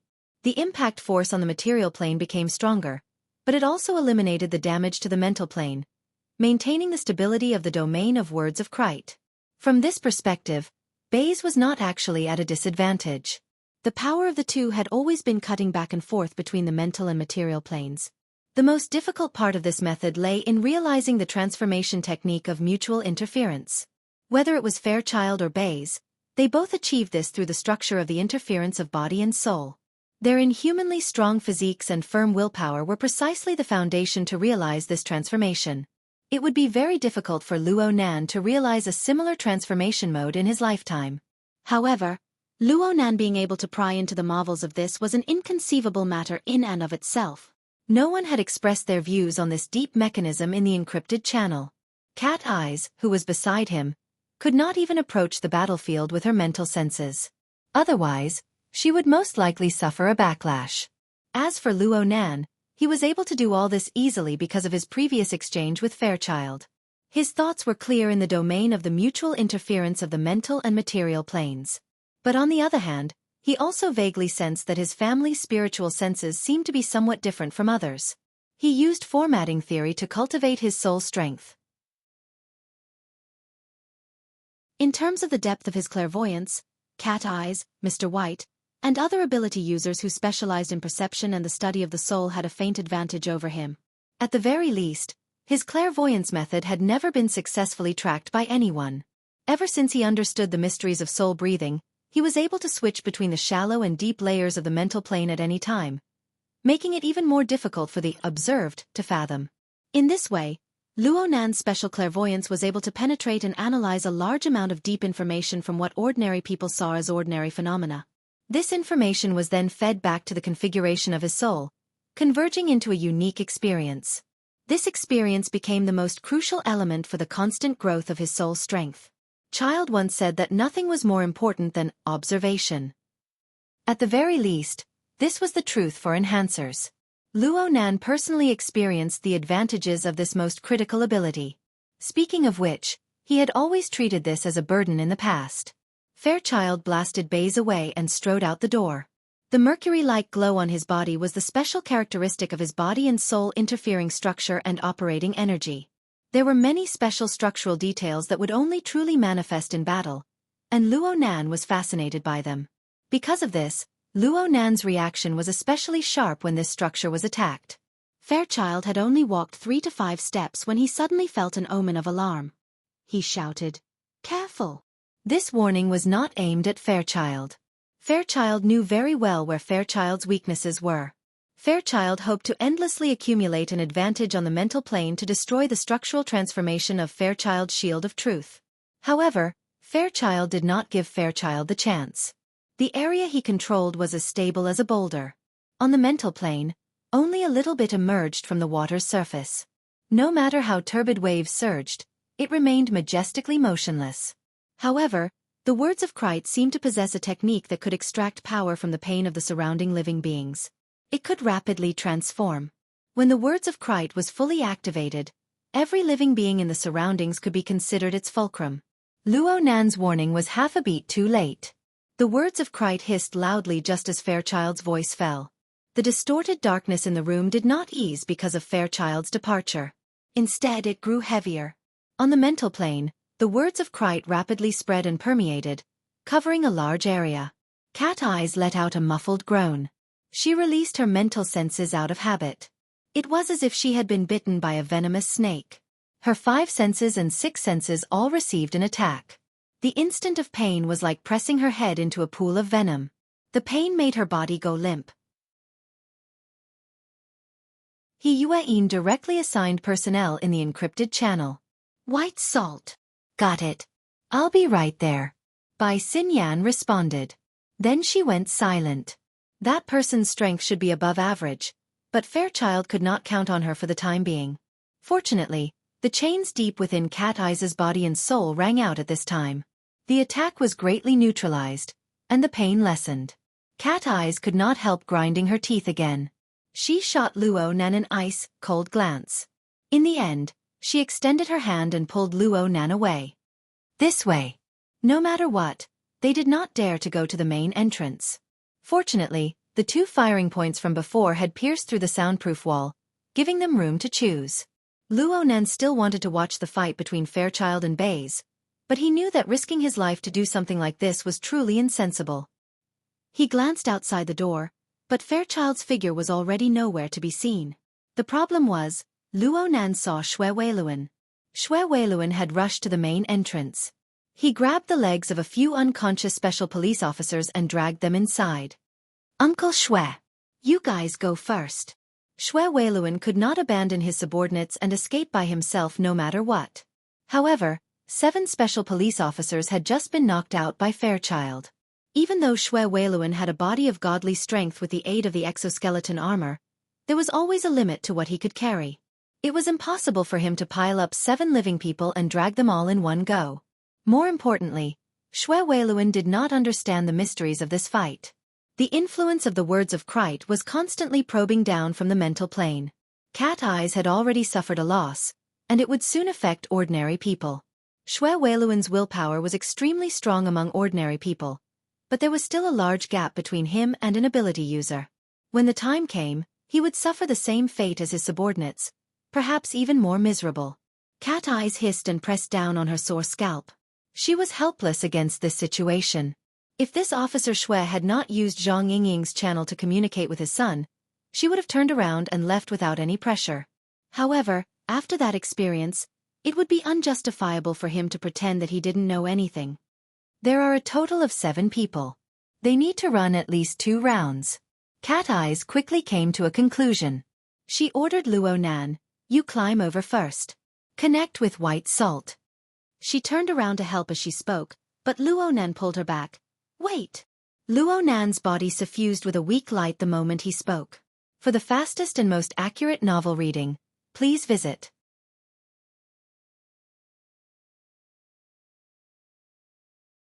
Chapter 211. Cat Eyes' pupils constricted. She was able to sense that Luo Nan was utilizing his soul strength. However, this magnitude was clearly beyond her scope. Before joining this operation, He Yuan had emphasized to her that Luo Nan was currently undergoing treatment due to the serious imbalance between his body and soul. He couldn't utilize his abilities too much, or else his soul strength would cause serious damage to his nervous system. Luo Nan had already courted death once before. But back then, Luo Nan had been communicating with a crazy believer, causing people to overlook the risks involved. But this time, with the precision of Cat Eye's senses, she was able to sense that there were clearly some minute distortions and deformations in many areas of Luo Nan's nervous system. But what the hell was this light? If Cat Eyes saw it, then it meant that everyone else had seen it. Bai Xinyan, who was rushing over, let out a long sigh. With such a willful patient, we doctors are quite troubled. He Yuan's stern and severe voice cut in. Mr. Luo, please don't overuse your ability to avoid unexpected consequences. These words were quite serious. Cat Eyes received their warning and grabbed Luo Nan's shoulder, wanting to stop him. However, in the depths of his body and soul, the chains rattled. His entire body, from the inside to the outside, was trembling slightly, as if he had been electrocuted. His hand stiffened halfway, and in the end, he couldn't move at all. It was finally here. Cat Eye's heart throbbed. Soon after, her heart was filled with irritation. This was the problem she was most worried about after the operation at Limestone Water Village pub last week. Back then, she had collided with Luo Nan's drawing of the psychic diagram and suffered a backlash. Then she inexplicably fell into Luo Nan's trap. Her body and soul were pierced by an invisible chain, and she seemed to be imprisoned by some sort of method. But in the following week, Luo Nan didn't make any strange movements. Even the existence of the chains gradually became undetectable. It just made her nervous and on edge. And in tonight's operation, she and Luo Nan were within arm's reach. Luo Nan didn't make any excessive movements. Instead, he used the chains to help her get through several difficulties. Just when Cat Eyes nearly believed that she had misunderstood Luo Nan, the essence of Luo Nan's methods was exposed at this critical moment. Right now, she was just like a cat and dog with a chain on it. Its master didn't allow it to move, so it was strangled by the neck and tossed around with all its might. Cat Eyes glared at him with a murderous gaze. It was not an exaggeration at all. She wanted to pounce on Luo Nan in the next moment and bite his throat. As for using soul force, who cares? Just at this moment, Xue Weiluan's surprised voice rang out. Thanks to Cat Eye's long-range perception ability, she did not need to turn her head to see that each of the 7 special police officers had a set of diagrams materializing on their bodies. It was about the size of a fist. Judging from its shape, it was a tetrahedron with inscribed and circumscribed spheres. Right, it was Luo Nan's avatar that appeared in the encrypted channel.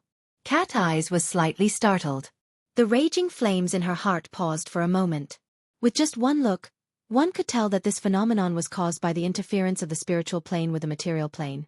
According to the theory of the soul, the effectiveness of mutual interference in the mental and material planes was directly proportional to the order. In other words, the more orderly the external representation was, the more effective the soul power would be on the material plane, and the more effective its control would be. Especially when Luo Nan was doing 7 things at once. He presented 7 sets of diagrams at the same time. Even if each set of diagrams was the same, even if it was just for show. Before she could finish her thought, Cat Eyes sensed the bodies of the unconscious special police officers tremble. It was clear that they were showing signs of regaining consciousness. Cat Eyes finally could not hold back from turning her head. She stared with wide eyes. Xue Weiluan was pleasantly surprised. He finally realized the source of the change in the situation. He turned his head to look. Luo Nan took a deep breath. He did not make any obvious movements, but the 7 sets of diagrams fluctuated at the same time. Fine vibrations were produced on the mental and material planes. A low buzzing sound seemed to ring in Cat Eye's ears. In that instant, the words of Krite, which had been hissing in their ears all this time, became a bit fuzzy. They never recovered. Immediately, a special police officer let out an "ah," and instinctively sat up. Since there was one, there were 2 more. The special police officers on the ground sat up one by one and turned over. Although they were still confused, the miraculous aspect of this method of awakening their intelligence left Cat Eyes and Xue Weiluan dumbfounded. It wasn't just the 2 present.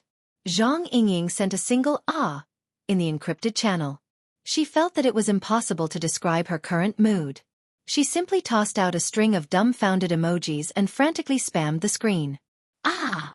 Did someone pass on strength to him this week? Or did a certain secretary dual cultivate with him? This rate of progress is illogical. This technique. Before she could finish spamming the last message, she was silently muted by a certain secretary. However, Zhang Yingying's meaning was what the vast majority of people were thinking. Xue Weiluan was a bit better. In any case, he could use his expert abilities to explain things that he did not understand. However, the most painful part for the professionals of the society was that they could not understand things so simply. It must be known that it was always easier to destroy than to build. To instantly knock a conscious person into a comatose state and to instantly wake a comatose person, one was positive while the other was negative. To go from disorder to order, to go from high entropy to low entropy. The difficulty was incomparable. How in the world did Luo Nan do it? Red Fox and Bamboo Pole had just run to the rendezvous point to rendezvous with Papercut. He was still gasping for breath and nearly choked to death by Luo Nan's move. He coughed twice before guessing. Child was the one who overturned this group of special police officers, and then Child taught him a rescue technique? How free could Child be? The truly idle Papercut had been sharpening his nails with a piece of paper, but he had forgotten to do so.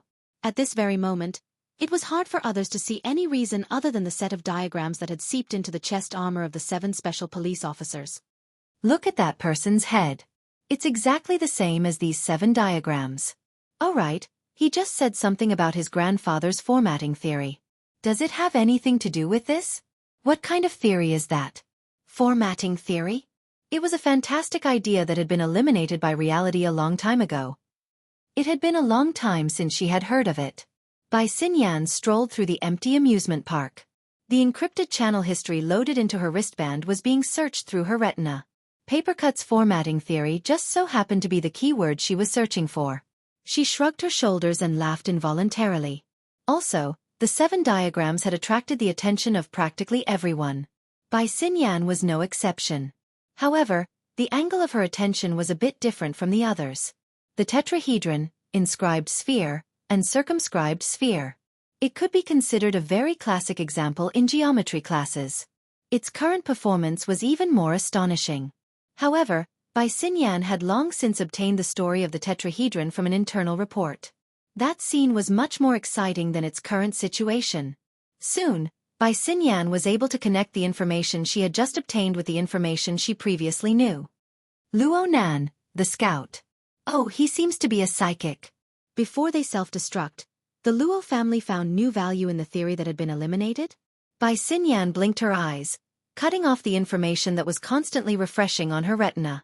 She stuffed her hands into the pockets of her windbreaker, pursed her lips, and walked forward at a moderate pace. Looking at Luo Nan's situation, he is only a step away from his final destruction. Oh, isn't this a bit too wasteful? For the fastest and error-free novel reading, please visit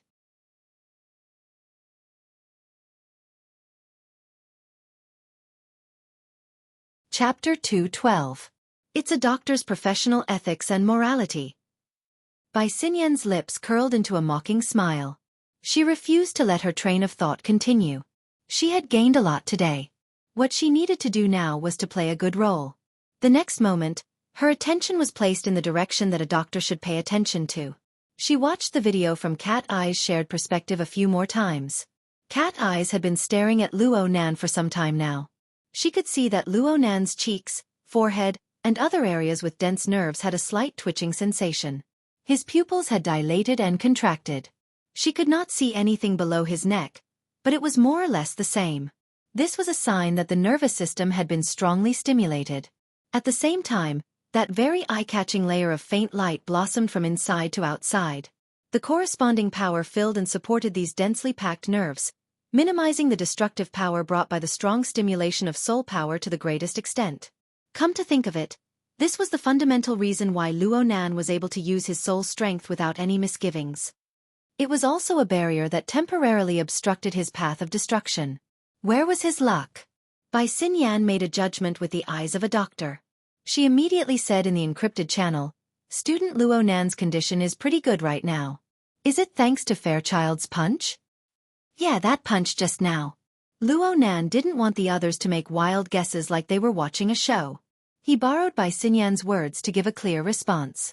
Bai Xinyan commented, "The current performance is similar to Fairchild's Shield of Truth.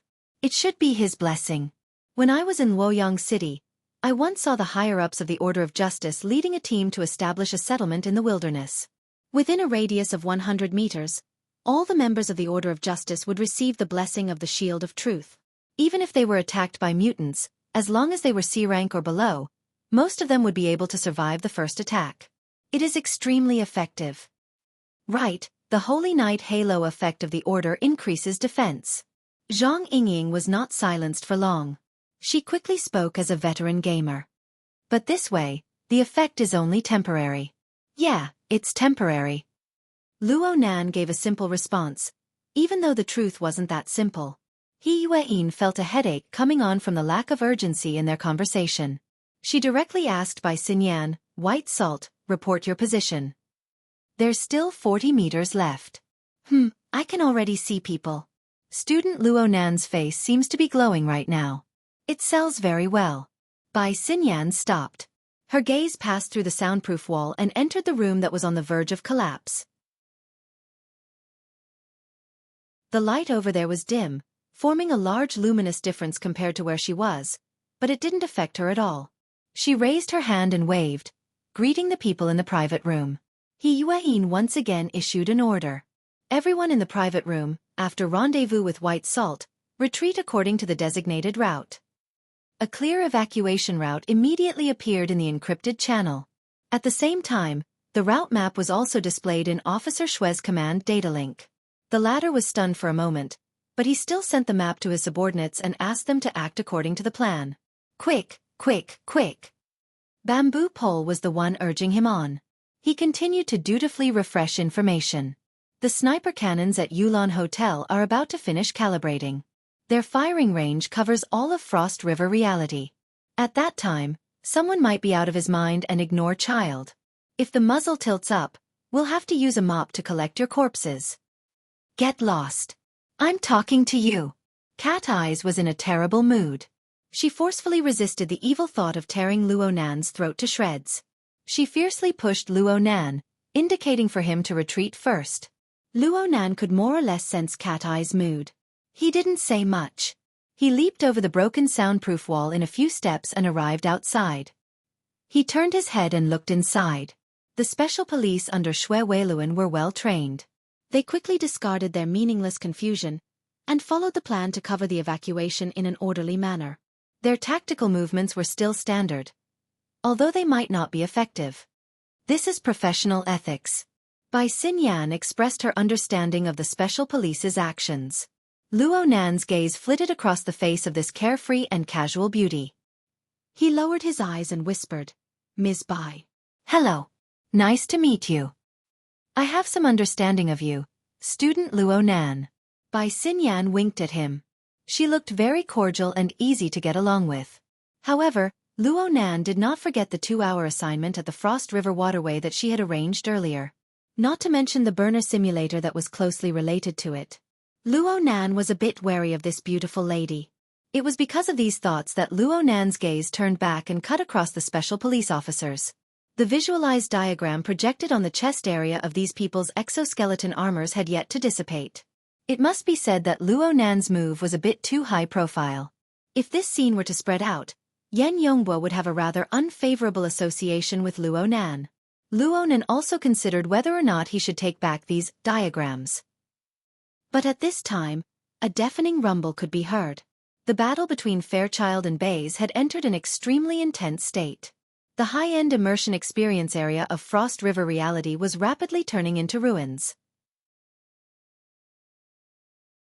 Fairchild still held an unshakable advantage on the material plane up until now.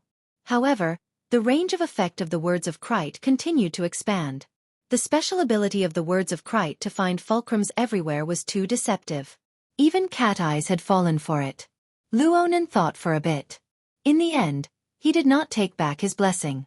He even added one to Xue Weiluan as a precaution. Bai Xinyan observed with interest.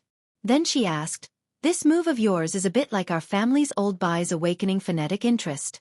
It's not just a simple awakening. There's also the flavor of a high-end integration. The method is cautious. Is this a technique of formatting theory? Your family's old Bai? Luo Nan was stunned for a moment. He then realized that Bai Xinyan was referring to her father, Mr. Bai. From this form of address, it was impossible to tell that they were not on good terms. At the same time, Luo Nan admired Bai Xinyan's eyesight. He really was using the visualized diagram to imbue the rhythm of soul breathing into everyone's bodies, giving them blessings. Bai Xinyan's description was extremely apartment. This kind of lady really gave people a lot of pressure. Luo Nan grew more and more unwilling to converse with Bai Xinyan. It just so happened that a miserable scream came from within the crowd. The scream was sharp and trembling. It was simply the pain of having one's stomach ripped out. Oh, perhaps this was not an exaggeration. Several special police officers had just withdrawn from the room. They hurriedly lowered the body they were carrying. The person's back touched the ground, and his entire body curled up into a ball. His face contorted, and his mouth gaped wide open. But this time, no sound came out. All he could do was smear his face with tears, snot, and cold sweat. Huang Bingzhen. It was hard to say whether this fellow had a good life or a bad one. In the end, he was brought out by the professional special police officers. But his current appearance was worse than death no matter how one looked at it. Bai Xinyan was the only one here with the qualifications to practice medicine. But she only swept a glance over Luo Nan before shaking her head. The words of Krite. Right now, he's already a snake nest. He's also a type of human-shaped weapon. Perhaps some first ablatum is sizing us up through this person. For the fastest and most error-free novel reading, please visit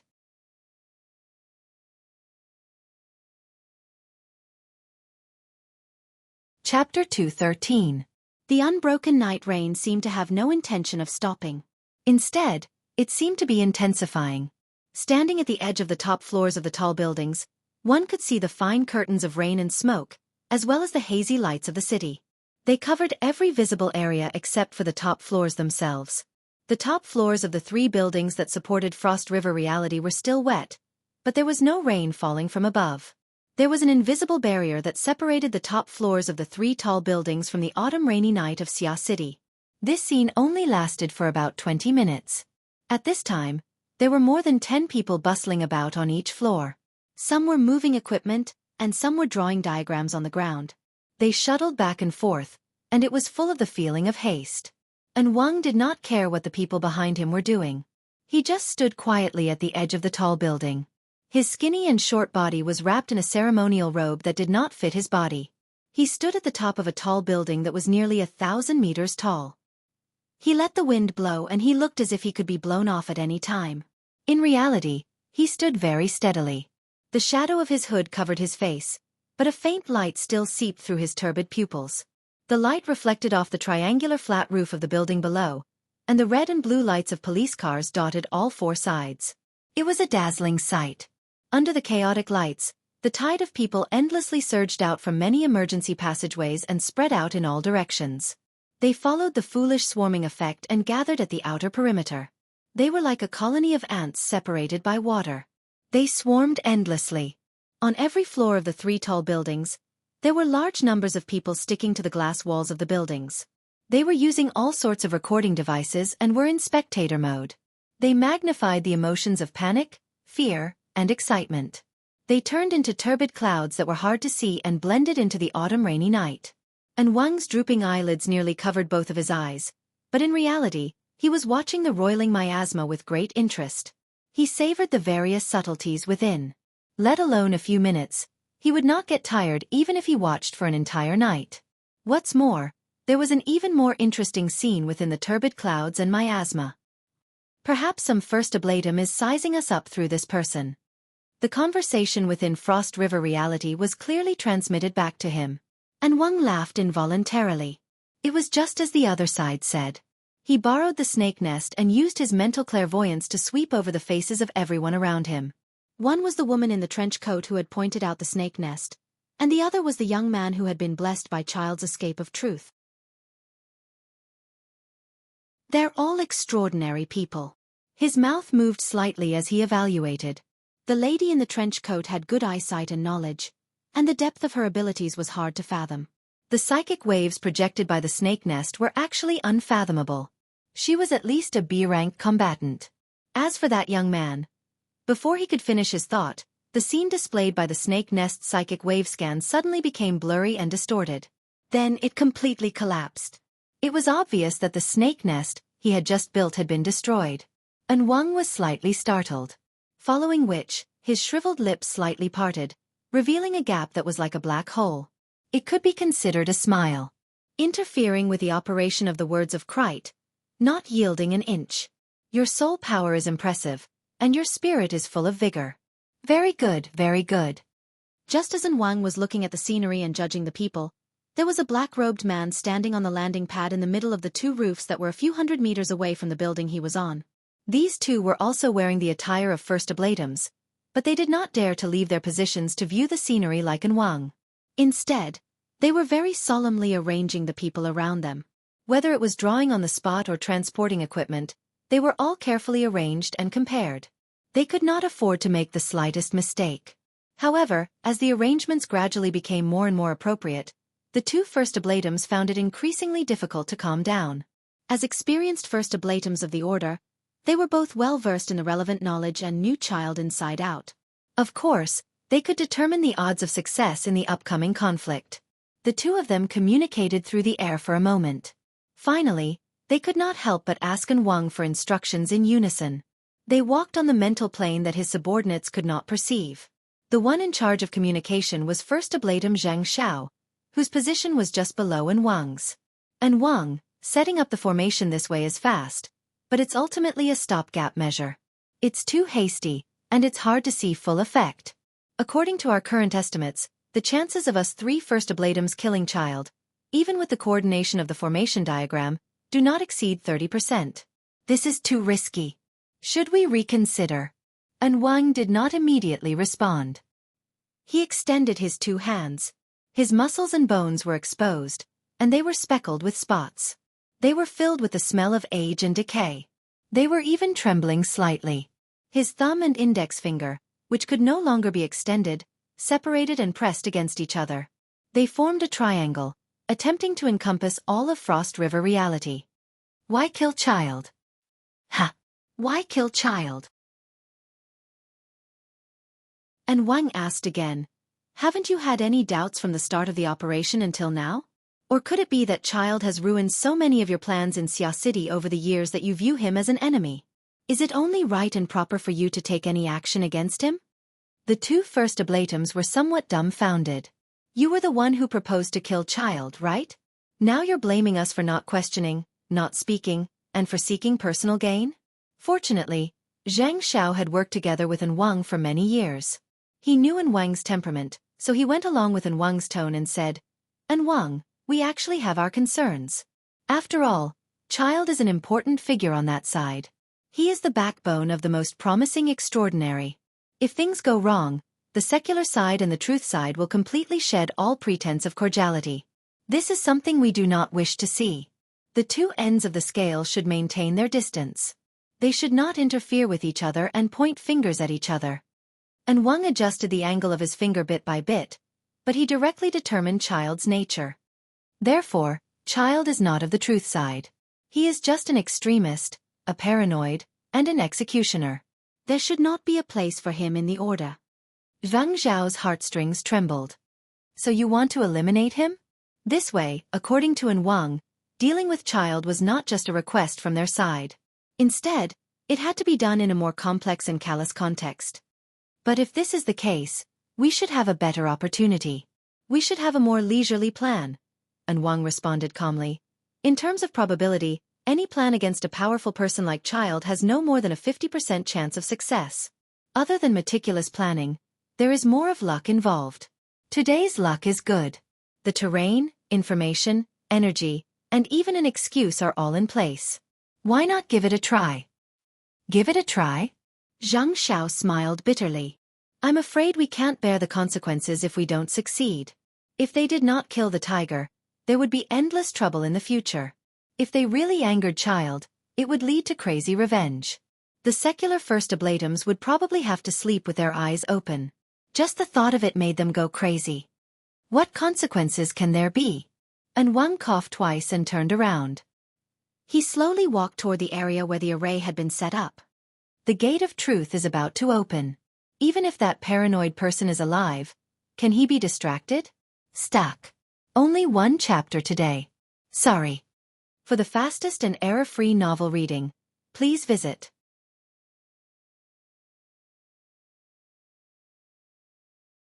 Chapter 214.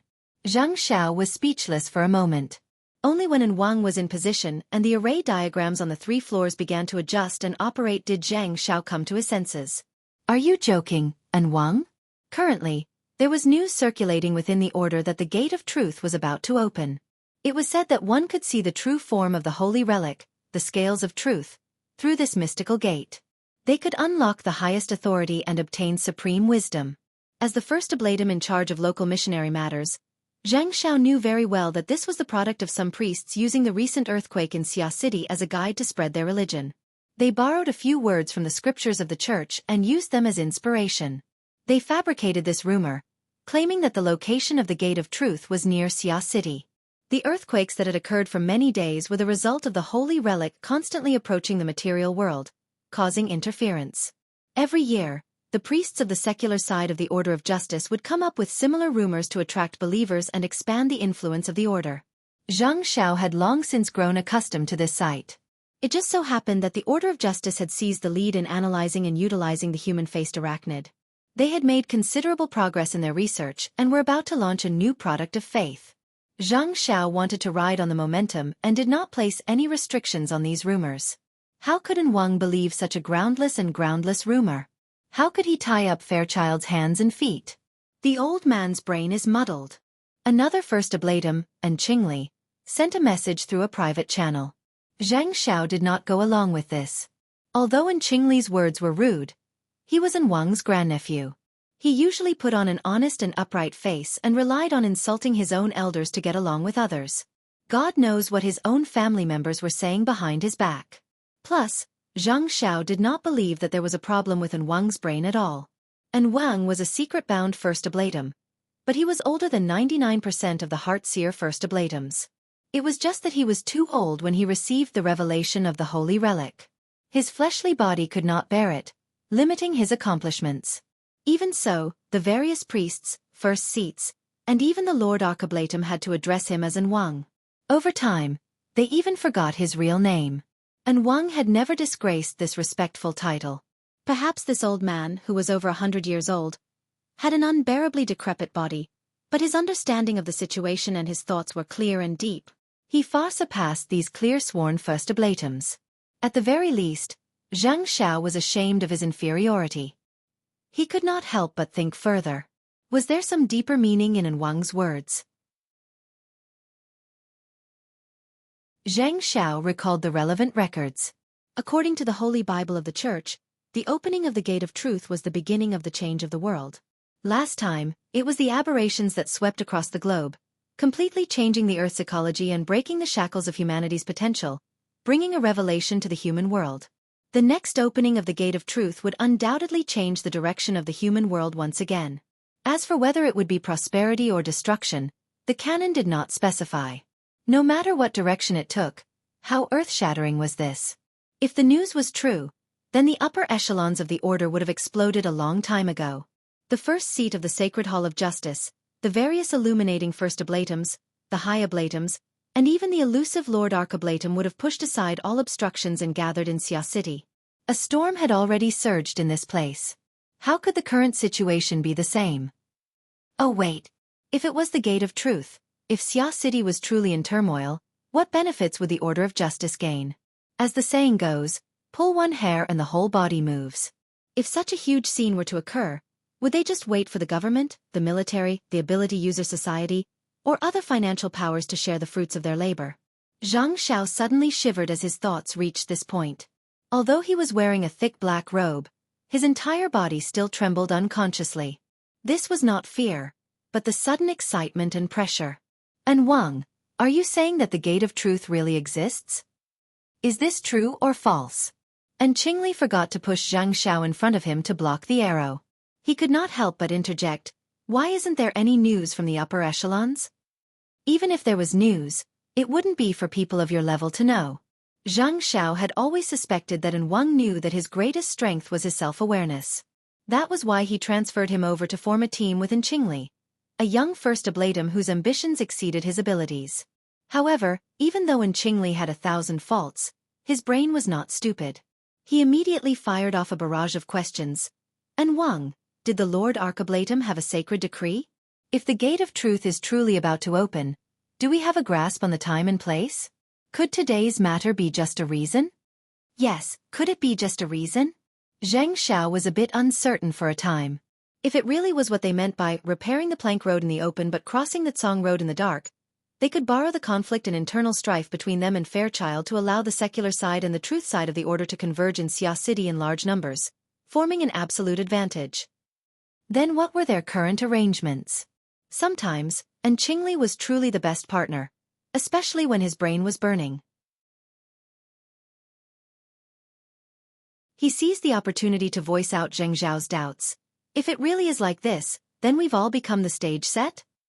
If Fairchild really is someone who can coordinate with us, then what credibility does this reason have?" And Wang had only answered one question, but he had clarified many matters. Zhang Xiao and Qingli were both silent. They needed time to digest everything. The night rain grew heavier and heavier. Even the rooftops, which were shielded from the rain, could still hear the sound of falling raindrops. And Wang did not give the two too much time to think. Soon, the mental domains of the two shuddered.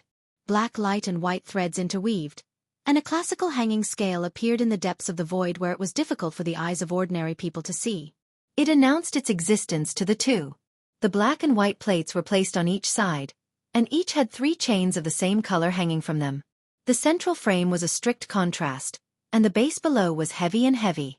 Aside from this, there were no other superfluous decorations. It was simple and plain.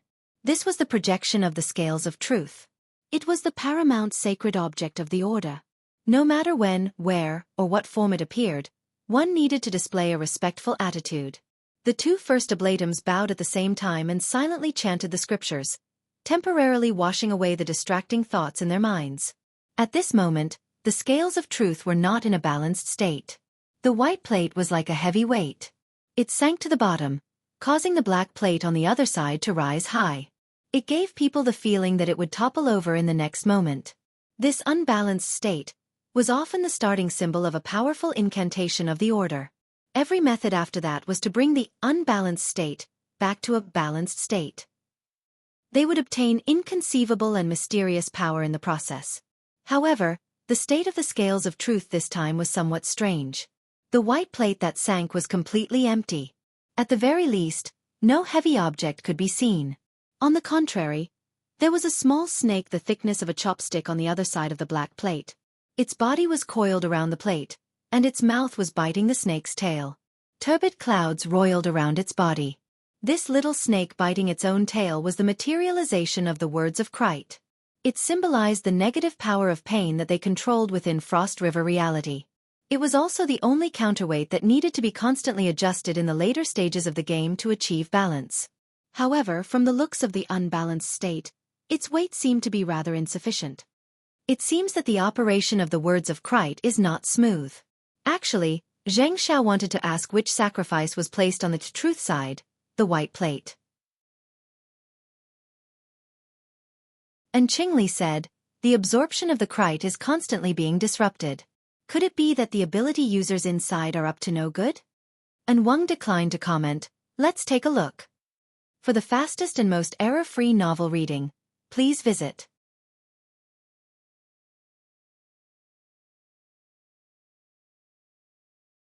Chapter 215. And Wang gave the order. Whether it was Zhang Xiao or Qingli, both of them had to instantly gather their thoughts and take their respective positions. At this time, the equipment on the roofs of the 3 buildings had already been installed and turned on at the same time. The one that occupied the core function was a special 3D projector. In an instant, 5 colored rays of light shot out, interweaving into countless layers of ever-changing structures. The complex array diagram that would normally take several hours to arrange was presented in the form of a projection. These scattered rays of light had all been specially processed to carry a certain amount of energy. If an ordinary person was exposed to this light, they would have been burned on the spot. However, under the control of the three first ablatums, not a single bit of the energy within the rays of light was wasted. They converged into the various basic structures of the array diagram and temporarily fused together with their respective auras. Every first ablatum seemed to be wrapped in a cocoon of light. Within the inner layer of the cocoon of light, the basic runes of the demonic curse were arranged in order to construct a single spiral chain-like structure. It revolved around the body and formed the inner ring of the foundation. On this foundation, countless arcs radiated outwards, intertwining with the multi-pointed stars on the outer layer. They cleverly pieced together to form several dozen relatively independent gear structures of different sizes. Bit by bit, they were like an enormous machine. It rumbled and hummed as it operated. The outermost spherical boundary was formed from several dozen to over 100 ring-shaped arrays. The dim and slightly gray light was like rapidly flowing muddy water. It swished as it flowed. It seemed as if it could break through the canal and overflow at any time. However, it also obtained a powerful tension from this. Just like this, the three roofs of the three buildings had nearly identical magic arrays. They formed an equilateral triangular structure with bright ends and shapeless edges. This structure had a name. It was the evolution field. It was jointly constructed by the three first ablatums. It was a wondrous land that they all shared. Of course, as the secret-bound first ablatum, Anwang certainly had a higher level of authority. He also occupied a dominant position. In the center of the evolution field, the scales of truth that were in an unbalanced state were reflected. At this time, even though it had yet to reach the material plane, it had already entered the visual range of the surrounding believers. Immediately, these priests and members of the Order of Knights knelt down in accordance with the order's etiquette. More or less, their hearts of piety and reverence converged into the array diagram. They transformed into specific information and intersected with the energy, making it more active. The activated magic array was gradually gaining control over the surrounding area. The most direct change was the range of detection. None of the three first ablatums specialized in mental senses. They were separated by a kilometer in a straight line. If they wanted to understand the current situation of Frost River reality, they would need to use the words of Krite to form a snake nest or use a humanoid weapon like Baze as a fulcrum. But now, within the evolution field that the three of them shared, the information gathered by Frost River reality, no matter how numerous and complex it was and how thousands of strands it was sorted out and gathered within this triangular structure. In the end, it took shape and was projected into the souls of the three first ablatums. The image went from blurry to clear, covering an area of about 100 square meters, showing all the creatures in it. Moreover, under the effect of some special mechanism, the image was automatically focused, placing the most important person in the center and marking it. Although the location of the target wasn't much different.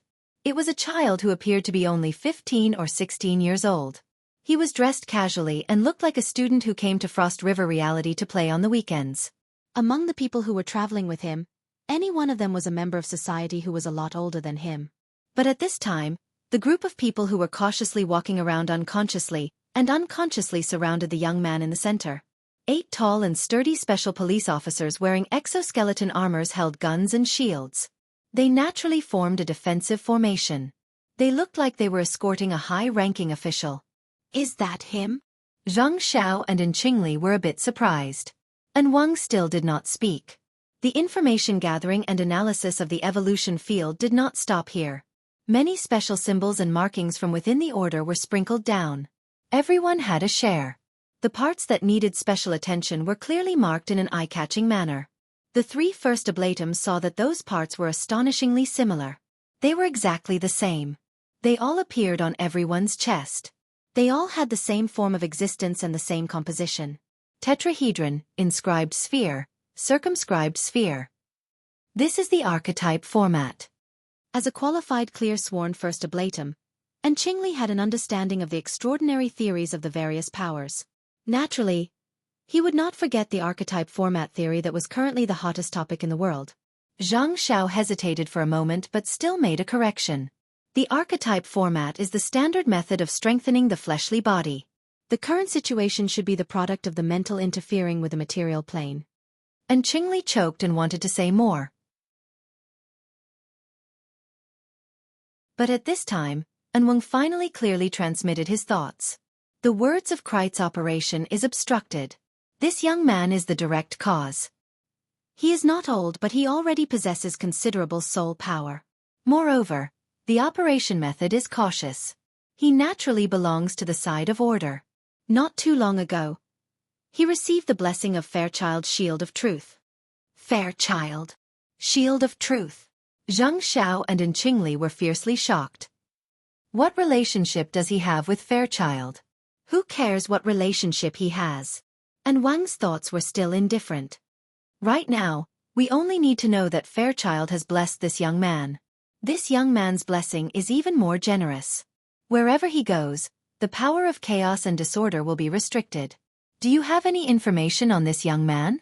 Of course, the Order had informants in the Ability User Society. They might not be able to touch upon some deep information, but they could always find basic information that was placed on the surface. It didn't take long for the 3 first Oblatums to get to know this young man all over again. And Wang did not conceal his special attitude toward this young man at all.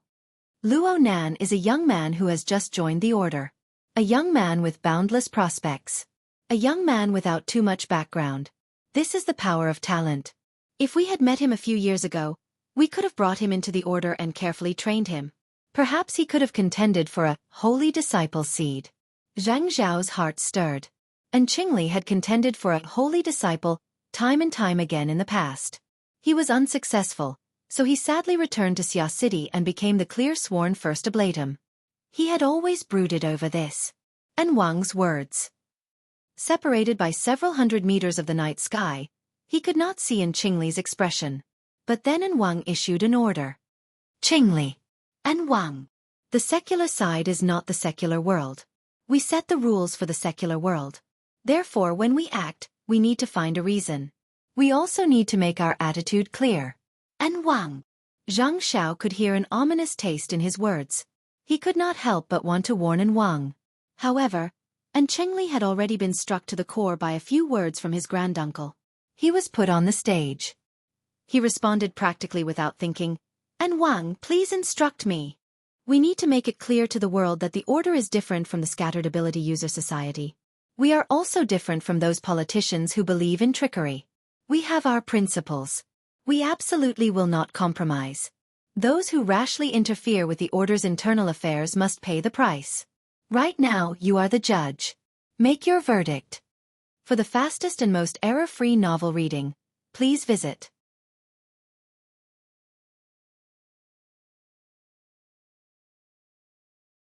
Chapter 216. Ever since Luo Nan walked out of the room, he did not feel too good. After rendezvousing with Bai Xinyan, the route they were currently taking was precisely the area that the Order of Justice's firepower had recently passed through. As he walked through the empty amusement park, everything he saw was a mess. The ground was littered with helmets and equipment thrown down by the panic-stricken tourists. Occasionally, they would come across corpses that had been destroyed by the kinetic energy of the enormous bullets. The automatic sprinkler equipment above their heads had already been turned on. It was raining inside the amusement park. After the flesh and blood had been smeared on the ground, faint red blood flowed beneath their feet. This scene was hard to imagine for the people who had been stuck in the room. At the very least, Luo Nan never imagined that he would see Frost River reality like this. At this time, he had to constantly repeat those meaningless words. Yes, don't worry. I'm fine. I'm really fine. I'm with the special police. I'm very safe. Don't worry. The person talking to him was none other than Mo Chiu, whose legs had already turned to jelly. When Luo Nan led the special police back into Frost River reality, Mo Chiu did not stop them. He was considering that Luo Nan was acquainted with the police officer. If Luo Nan could establish a good relationship with Luo Nan, it would be easier to plead for leniency for Mo Pang and the others, who knew that a dozen or so minutes after entering the amusement park, news of a terrorist attack and the special police being knocked down would spread. Then came the sound of gunshots. All of Frost River reality was in an uproar. Mo Chiu and the others were brought to the periphery by the chaotic flow of people. They wanted to contact Luo Nan, but no one picked up their calls. Mo Chiu was so shocked that his soul left his body. Then he considered that if he were to continuously call Luo Nan under special circumstances, it might bring trouble to Luo Nan. He was in a dilemma, tormented to the point of insanity. Finally, Luo Nan noticed the missed call on his wristband while he was moving from the room. He dialed it, and Mo Chio's burning chest finally cooled down. Once a person's pressure was released, it was inevitable that they would chatter endlessly. Luo Nan patiently chatted with Mo Chio for a few rounds. From this, he gained some understanding of the situation outside. After the so-called terrorist attack, the police set up a blockade around Frost River Reality and evacuated the surrounding citizens. Everyone believed that the police would quickly rush into Frost River Reality to control the situation. But who would have thought that after gathering hundreds of people, the police were still hesitating at the periphery? They only sent some combat robots and unmanned aerial vehicles to enter. From time to time, they would rescue a few trapped citizens or carry them out. If this chapter is not finished, please turn the page. Apart from a few corpses, there was no other movement, causing many people to be dissatisfied. Luo Nan nodded when he heard how the police handled the matter. Yes, this is correct. Frost River Reality was currently enveloped by the power of the Order of Justice's words of Krite. Any living creature that entered would likely be reduced to a snake nest, becoming a helper for the Order of Justice. The police had obviously been instructed to do so. Mo Chio didn't understand. Nanster? Luo Nan had no way of explaining these things to Mo Chio. He just said, Mo Pang and the others have already been taken to the police station, right? That way they'll be safer. Third brother, you, senior sister Xiaolin, senior sister Tian, and the others should quickly retreat. The further the better. I just heard from an insider that this group of terrorists might be carrying weapons of mass destruction. Ah! Don't speak carelessly like this. Xue Weiluan heard Luo Nan spouting nonsense and hurriedly stopped him. Luo Nan made an apologetic gesture to Xue Weiluan and continued to explain to Mo Chio, I'm following the special forces. I might evacuate in another direction. You guys don't need to worry about me. Just go as far as you can. Also, don't tell your family about this for now. Do you think that's possible? Mo Chio laughed bitterly in the end. Right now the cameras of the entire world are pointed at you guys. Luo Nan ended the call with Mo Chio. He could not help but imagine the rescue and corpses that Mo Chio spoke of. An indescribable feeling of discomfort assaulted him once more. He could not help but let out another sigh. Xue Weiluan saw that Luo Nan had ended the call and walked over to remind him a second time. Luo Nan, it's true that you are an expert, but your family members are not. Their endurance is different. You can't guarantee that they won't spread the news outside and be used by others. Luo Nan just wanted Mo Chio to take this seriously and quickly retreat. Comparing the words of Krite to a weapon of mass destruction was not too out of line. However, Xue Weiluan was an elder. Luo Nan obediently complied when he said this. Xue Weiluan had only said this out of professional habit.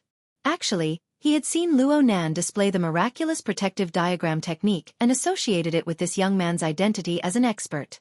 It was inevitable that he would have some misgivings. Xue Weiluan saw that Luo Nan was still able to maintain the respectful attitude of a junior. His cultivation was extraordinary. Xue Weiluan's inherent impression of Luo Nan as a drug addict was immediately diluted. This chapter is not finished. Please turn the page. Many people had a favorable impression of Luo Nan. Xue Weiluan did not want to leave behind any sort of stereotypical impression for his son's good friend. He just so happened to have some unresolved doubts, so he resolved them all at once. He reached out with his hand and drew 2 strokes on the half-covered, incorporeal diagram on his chest. Visible light waves rippled in the air. The diagram slightly warped and deformed before returning to normal. This diagram can defend against mental attacks, right? How long can it last? What's it called again? Format pyramid. Just call it that, uncle. Luo Nan laughed.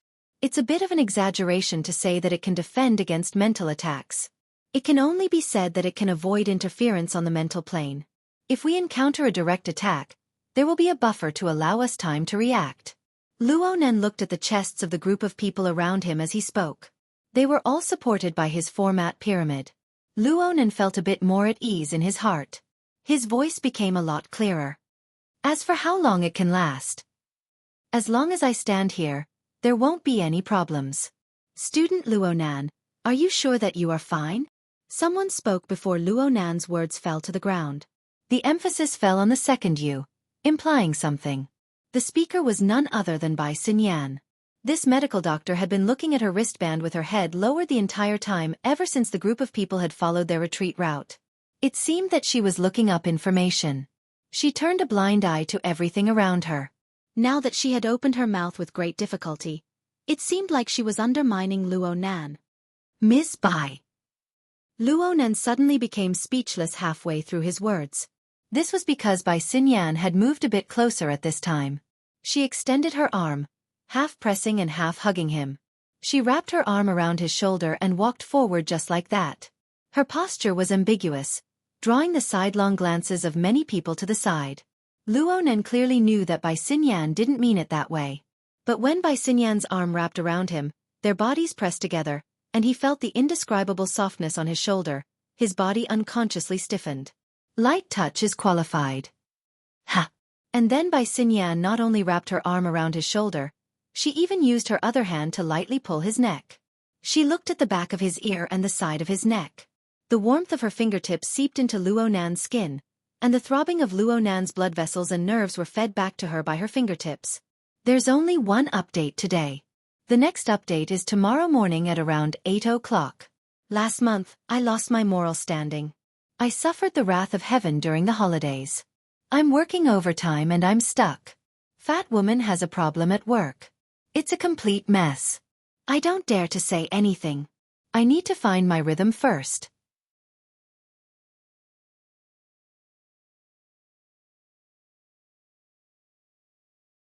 Chapter 217. Hey, are you going to take another bite next? Zhang Yingying couldn't help but shout. Bai Xinyan and Luo Nan were doing shady deals through Cat Eye's shared perspective. The members of the society in the encrypted channel could all see it clearly. In the end, Luo Nan was thin-skinned. He instinctively wanted to struggle when he heard this, but Bai Xinyan's finger on his neck suddenly felt warm and then cold. The speed of the change was so fast that Luo Nan might not have been able to tell if it wasn't for his training in the Frost River waterway and his sensitivity to heat and cold sensors. It was because he was able to tell clearly that the two completely opposite stimuli made him shiver uncontrollably. At this moment, the other hand that landed on his shoulder blade also began to exert force. It was fine at first. It was just a simple pressure. But later, even with the support of the Shield of Truth, Luo Nan felt his muscles, bones, and skin move under Bai Xinyan's fingertips. The pain assaulted him, and he couldn't help but frown. Ms. Bai. Hey. Luo Nan nearly jumped up in the next moment because Bai Xinyan's finger, which had been on his neck, suddenly slid down along his collar to touch his chest. Wow! A wave of exclamations filled the encrypted channel. The vigilant special police officers couldn't help but look over.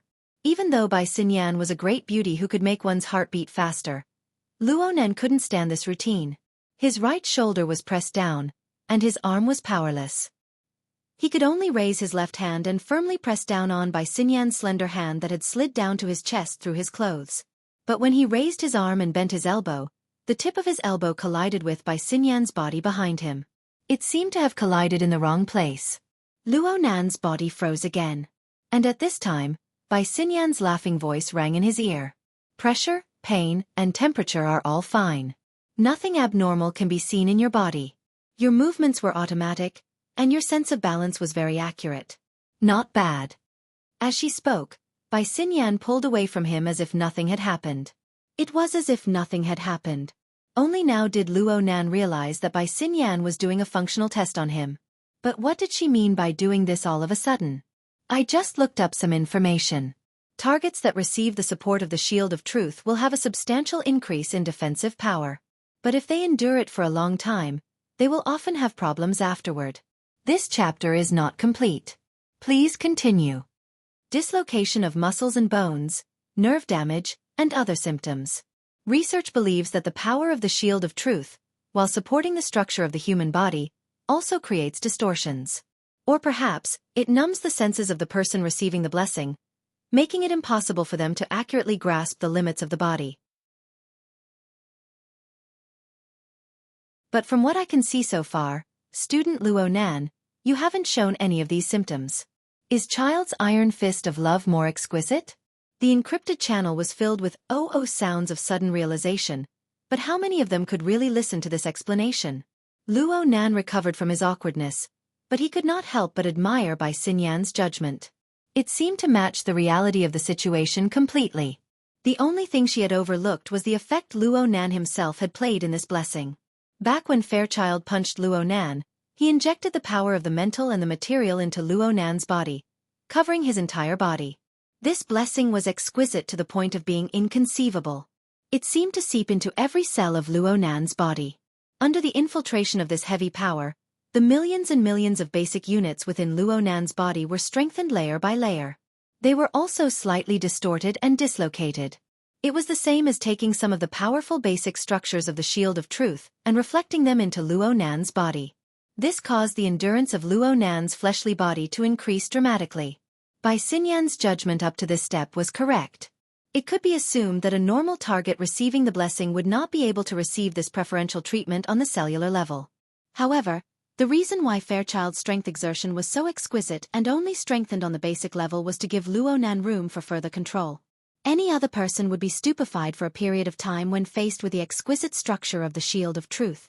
It was already quite good for Luo Nan to follow the rules and regulations. However, Luo Nan had just received Fairchild's demonstration not too long ago. He was not clear on the particularly subtle details, but he could not be clearer on the basic concepts. Therefore, when Luo Nan unleashed his soul strength, he very naturally and very boldly utilized these basic structures. He used his soul configuration as a reference and combined it with the My Heart's a Prison format formed from 5 years of taking medicine and visualizing. He underwent a second transformation, constructing a configuration outline that was more suitable for him. Luo Nan was still making fine adjustments to this configuration outline up until now, in order to seek a more harmonious and consistent state. Naturally, such precise operations would not cause the state shown in Bai Xinyan's data to appear. Only. This chapter is not finished. Please turn the page. Unfortunately, this sort of adjustment was temporary. It was a temporary transformation under the blessing of the Shield of Truth. Once the effect wore off, it would return to its original state. This point was similar to what Bai Xinyan had said. Luo Nan already understood Bai Xinyan's intentions, but her method still made Luo Nan brood over it. The heat on his face had yet to completely fade. He spoke a bit louder in order to conceal it. I just said that there's no problem. I was the one who asked White Salt to confirm it. Mr. Luo, don't blame her. He Yuan was the one who responded. Moreover, it was not in the encrypted channel. It was a direct sound wave transmission. Luo Nan was a bit stunned. He raised his head to look forward and saw He Yuan, still dressed in her professional attire. She stood within the hazy mist that sprinkled down from the ceiling. She bowed slightly to him. Her body was still dry and cool under the cover of the mist. It was as if there was an incorporeal power isolating her from external contamination. However, when her gaze pierced through the mist and arrived at his side, Luo Nan clearly felt a thin layer of haze hidden within her originally clear and bright pupils. It was hard for Luo Nan to be angry at this female secretary, who had always given him selfless assistance. He shook his head, but He Yuan spoke before he could say anything. My next mission will be a bit more troublesome. If Mr. Luo can temporarily possess a stronger endurance after receiving the blessing of the Shield of Truth, he will be able to fully display his abilities. This will reduce the difficulty of the mission by quite a bit. Luo Nan's eyes lit up.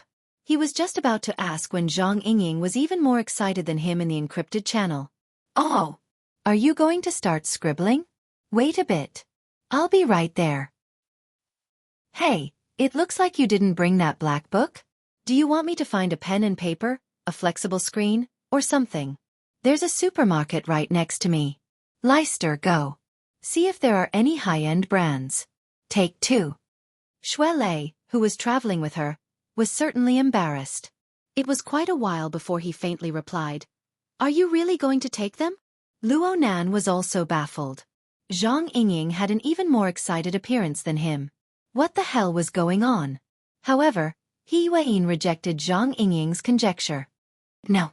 What I need right now is Mr. Luo's all-encompassing perception and long-range strike abilities.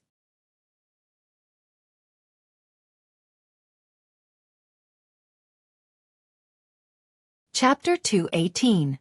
All-encompassing sensing? Kitty, someone is going to steal your job. Zhang Yingying chattered happily. Luo Nan participated in the society's operations with the identity of a scout. His identity was classified, so he did not reveal it to the public. However, it was impossible to be completely impenetrable within the society. At the very least, it was impossible to hide it from people like Zhang Yingying. She did not find it strange that Luo Nan possessed this ability. It was just that she did not directly expose his identity as a scout. But He Yueyin was the one who strongly advocated the secret setting of missions. She took the initiative to blur the boundary between Luo Nan and a scout. It was somewhat unusual. Zhang Yingying would not let this opportunity slip by. She immediately sent He Yueyin a private message. "Hey, you knowingly break the law." This time, He Yueyin did not respond at all. Luo Nan was a bit surprised, but he was more concerned about He Yueyin's request.